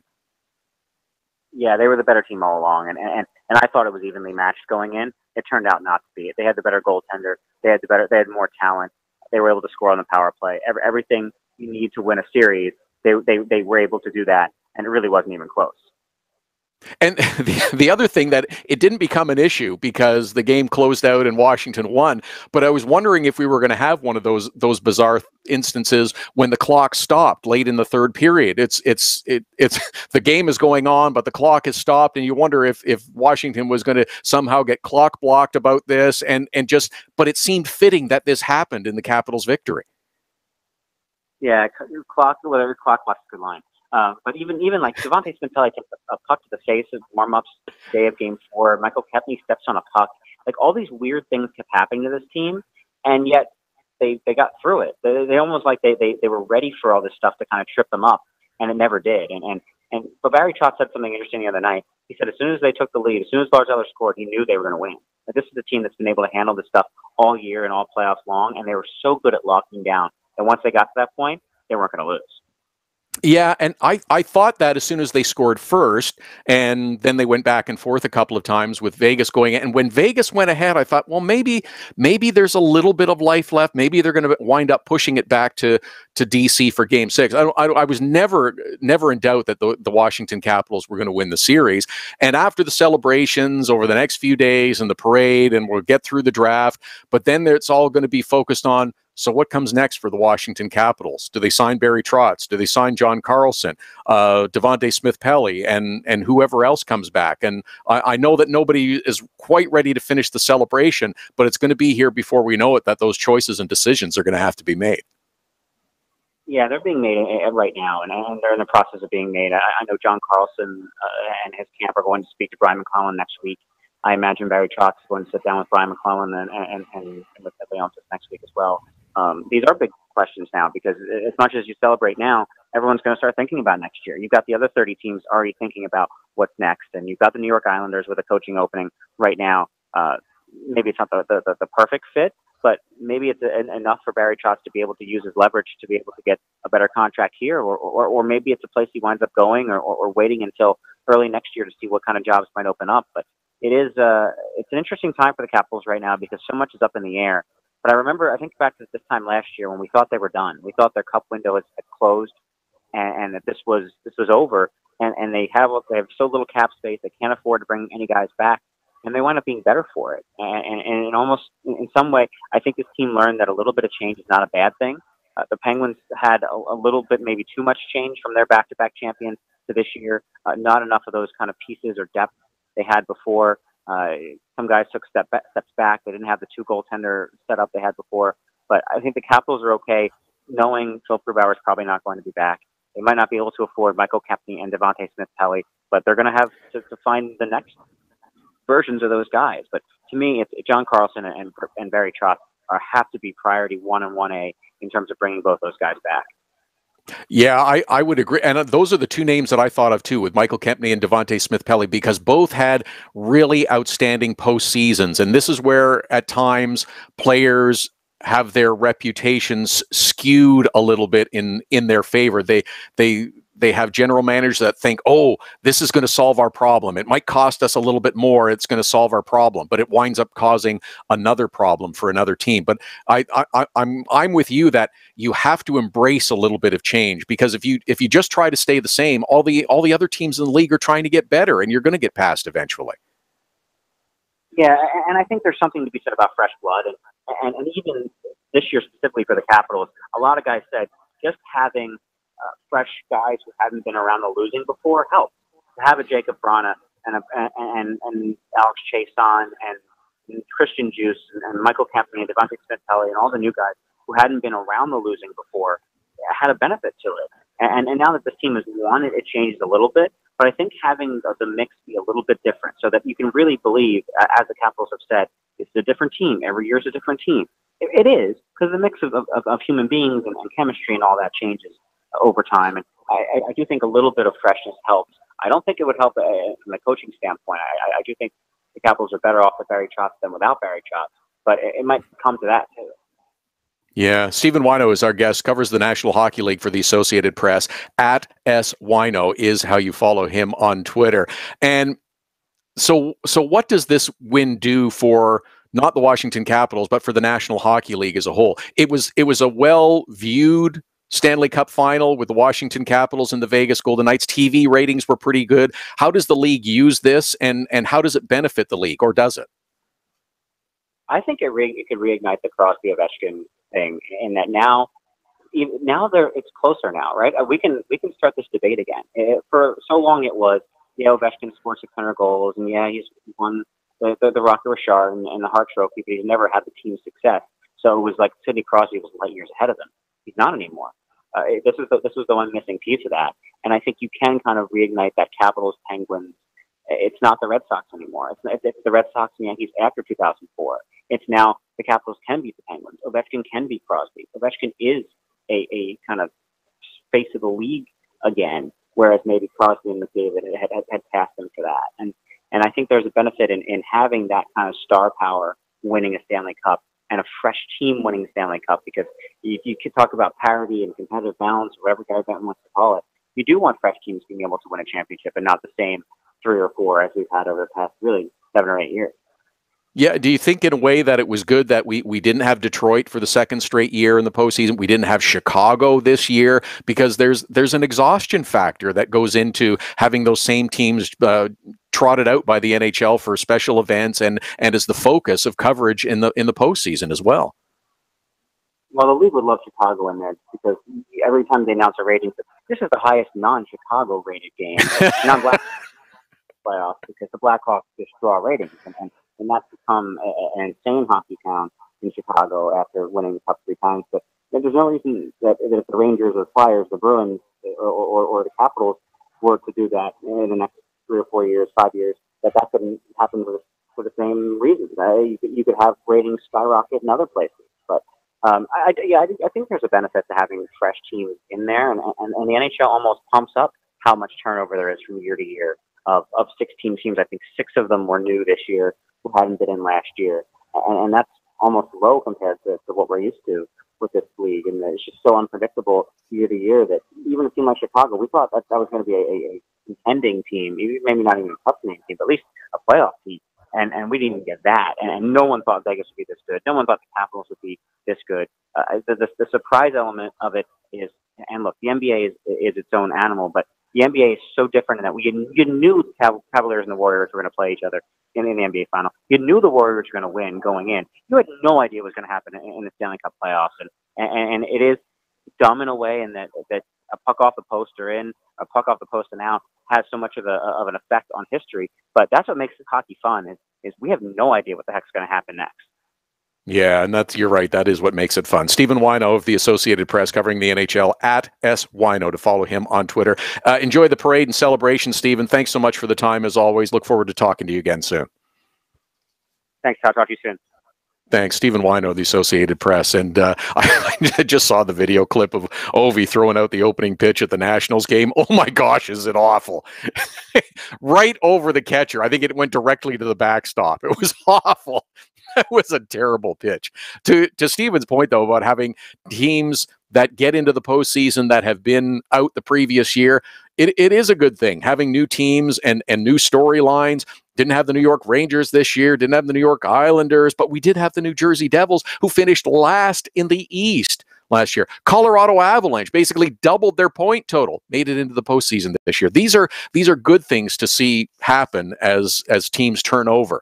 And I think it's going to be interesting to see what comes of this. Yeah, I suspect we will get Crosby versus Ovechkin, and that will bring you to a point. But you should also start to highlight and promote some of these other great stars, because Crosby and Ovechkin are into the second half of their careers, we'll say. Connor McDavid's just getting started. Austin Matthews is just getting started. Mark Scheifele's just getting started. There's a lot of other good, young, talented players that aren't in those big NHL media markets. At Hockey Unfiltered, at Todd Lewis Sports, our Twitter and Instagram handles take you right up to the top of the hour. Danny Webster from NHL.com will join us in the next segment. We'll talk a little bit more about the Vegas Golden Knights as we wrap things up on a Saturday. Hockey Unfiltered with Todd Lewis, back after the break. Hockey Unfiltered with Todd Lewis sends you to the biggest events at the best prices. This year, we've partnered with Seat Giant to give you special deals on tickets to NHL games, concerts, or other events. Simply go to SeatGiant.com, find the tickets you want. When you check out, use the promo code TODD for a special discount. That's promo code TODD for a special discount. Start saving with SeatGiant.com on your next purchase. Get your business started getting more leads. 1-844-SEO-LEAD. The number to call if you want more online leads for your business is 1-844-SEO-LEAD. Search engine optimization can be the difference between success and failure. It's no coincidence which businesses are listed first in Google searches. Call 1-844-SEO-LEAD. Now it's even easier to nominate your dog as the Hockey Unfiltered Dog of the Day. We do it every Saturday. Send us a photo on Twitter or now on Instagram with the hashtag HU Dog of the Day. We choose a winner every Saturday. That's simple. Now on Instagram or Twitter, send us the photo using the hashtag HU Dog of the Day, and your dog could be the one added to our gallery on the website and Facebook page. It's the Hockey Unfiltered Dog of the Day every Saturday. Cutting-edge design for manufacturing. Nova Product Design. Industrial design. Mechanical engineering and design. Nova Product Design provides experienced design for parts and assemblies, manufacturing, assembly, and serviceability. From plastic parts to sheet metal forming, mold and tool design, injection molding, and more. Nova Product Design. Visit novaproductdesign.com to learn more. So you had to get groceries, take your daughter to dance class, and a pipe burst in the kitchen. You missed Hockey Unfiltered with Todd Lewis. No problem. All of our shows are available as a podcast right after the show airs, so you can listen when life gets in the way of hearing us live. Subscribe through iTunes and get alerts as soon as the podcast is available, or go to our website, hockeyunfiltered.com, and listen. Plus, check out the other cool stuff, the Hockey Unfiltered with Todd Lewis podcast. Subscribe now through iTunes.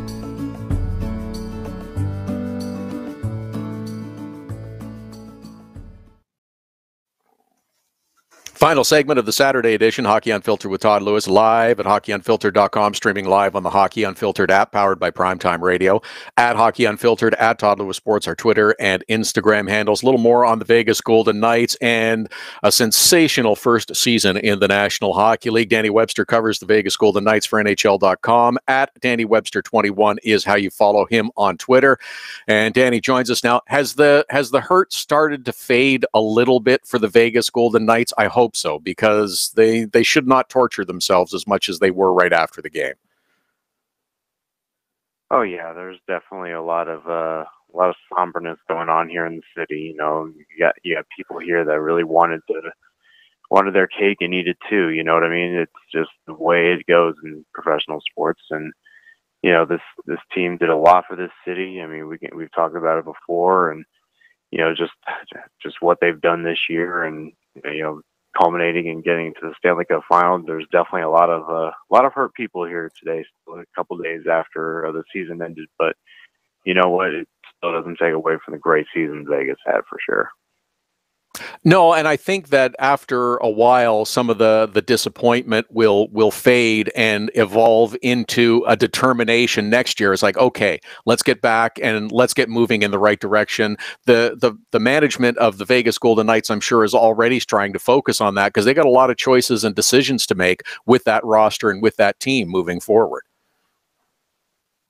Oh yeah, absolutely. George McPhee alluded to it the other day, saying that there are guys that'll be free agents next year that might not even be brought back, and that obviously there are a couple of big names to look forward to with that one. There's a sense in the Vegas locker room that they're going to lock up whoever they can, and they're going to go with whoever they've got next year, and feel that they are capable enough to go on another big run next year. There's a lot of young guys that got a lot of valuable experience going into year one, not only just playing in Vegas, but got a lot of experience getting this far, and a lot of these players haven't experienced that before. So they're definitely. I got a feeling, if things fall the right way, Vegas is definitely no longer the. I said it the other day, they're no longer the hunter. They're the hunt or the hunted or the hunter, however the analogy works. Whatever it is, Vegas is definitely on that wavelength right now. And I think that's something, you're right, that they will have to deal with next season. This year, when they showed up, it's, oh, this is Vegas, this is the new guy. And it's not that they were taken lightly, I don't think, by the opposition, but they weren't viewed as a real threat. Any team that plays them next year, they're playing hard right from the beginning. And I think that for next year, Vegas, I don't want to say they take a step back, but I think that they almost revert back to their initial plan when they came into the league, and some of the unrestricted free agents that they have on their roster now, some will go away, some they may even try to move for additional pieces, but it's about building for next year and beyond once again for Vegas. Yeah, I can understand, that thought process. You had a lot of guys that were not expected to contribute at the level that they did. And obviously that starts with guys like William Karlsson, who wasn't expected to score 43 goals. You had Eric Holla, who had a big year. Just the names going down the line. You didn't expect Vegas to have the pieces to make such a run that they did. But Vegas, I think, is in a very interesting position. They're going to have a lot of cap space this summer. If they feel like they can go out and get a big-time free agent, which I think they have the market and the assets to do so, it's very, very much a possibility that Vegas can go out and get some marquee names, fill out its roster. If you can fill out whoever you're about to lose, I think Vegas is in a good position to do that. And then you have to take into consideration, even though they're not going to have a first-round pick this year in the NHL draft, they're going to be their prospects that they got last year, another year under their belts. And if they have a solid development camp, solid training camp, and show that they can possibly be a bottom six contributor, especially a couple of their guys like Glass and Suzuki, if they can have a solid camp, there's a chance that they can fill out the roster with those guys too. So I think Vegas, you might not see a 109-point campaign, but it's not out of the realm of possibility. You can see this team back winning a Pacific Division title with the people that they're going to bring back. They're going to bring back the coaching staff. They're going to bring back the same guys that pretty much led them in scoring and whatnot this year. Their defensemen are going to get a lot better. So Vegas may take a little bit of a drop, but I don't see it being too noticeable of a drop to where they might miss the playoffs this year. They're in position to do some damage for a long time. I agree with you. They are in a good position, and no first round pick, but they do have 8 draft choices in this upcoming draft. Just got 2 minutes left, but here's the one concern I have about Vegas and going out and getting a big free agent. Does that disrupt, or does that offer the potential to disrupt the great chemistry and the close bond that this team has? No, I don't think so. I think Vegas has established what kind of culture, what kind of identity they want in the locker room. That was another thing that George McPhee mentioned in the exit interviews the other day, that they're not just going to go get a guy, just get a guy. They feel a guy can come in and be a contributing factor to the locker room and be a good culture guy, then they're going to assess the situation and think to think that he's going to be a valuable asset for the franchise.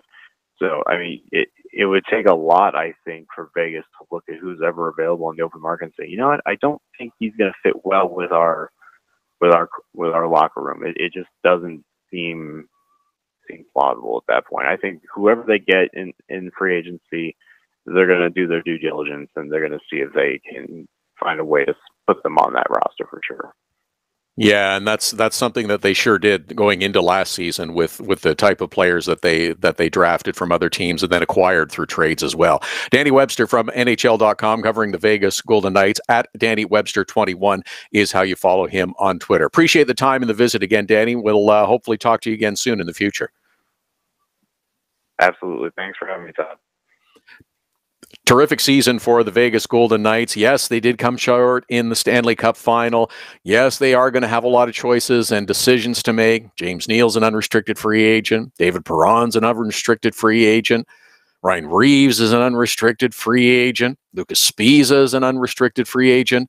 Those are just some of the questions. Thomas Tatar, who they paid a big price to get from Detroit, 3 draft choices.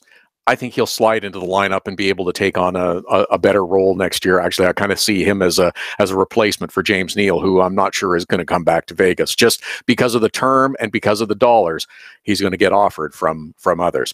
All right, thanks to Danny Webster, thanks to Stephen Whyno, to Alison Lukan, to Dave Isaac, to Brian McNally, Isabelle Khushudyan, and Matt Sitkoff, all for joining us on the program today. One more Hockey Unfiltered with Todd Lewis episode tomorrow beginning at 11 Eastern, 8 a.m. Pacific. We will wrap up the season. What a year it has been.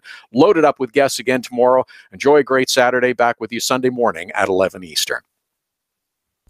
Hockey Unfiltered with Todd Lewis sends you to the biggest events at the best prices. This year, we've partnered with Seat Giant to give you special deals on tickets to NHL games, concerts, or other events. Simply go to SeatGiant.com, find the tickets you want. When you check out, use the promo code TODD for a special discount. That's promo code TODD for a special discount. Start saving with SeatGiant.com on your next purchase. Get your business started getting more leads. 1-844-SEO-LEAD. The number to call if you want more online leads for your business is 1-844-SEO-LEAD. Search engine optimization can be the difference between success and failure. It's no coincidence which businesses are listed first in Google searches. Call 1-844-SEO-LEAD. Now it's even easier to nominate your dog as the Hockey Unfiltered Dog of the Day. We do it every Saturday. Send us a photo on Twitter or now on Instagram with the hashtag HU Dog of the Day. We choose a winner every Saturday. That's simple. Now on Instagram or Twitter, send us the photo using the hashtag HU Dog of the Day, and your dog could be the one added to our gallery on the website and Facebook page. It's the Hockey Unfiltered Dog of the Day every Saturday. Cutting-edge design for manufacturing. Nova Product Design. Industrial design. Mechanical engineering and design. Nova Product Design provides experienced design for parts and assemblies, manufacturing, assembly, and serviceability. From plastic parts to sheet metal forming, mold and tool design, injection molding, and more. Nova Product Design. Visit novaproductdesign.com to learn more. So you had to get groceries, take your daughter to dance class, and a pipe burst in the kitchen. You missed Hockey Unfiltered with Todd Lewis. No problem. All of our shows are available as a podcast right after the show airs, so you can listen when life gets in the way of hearing us live. Subscribe through iTunes and get alerts as soon as the podcast is available, or go to our website, hockeyunfiltered.com, and listen. Plus, check out the other cool stuff. The Hockey Unfiltered with Todd Lewis podcast. Subscribe now through iTunes.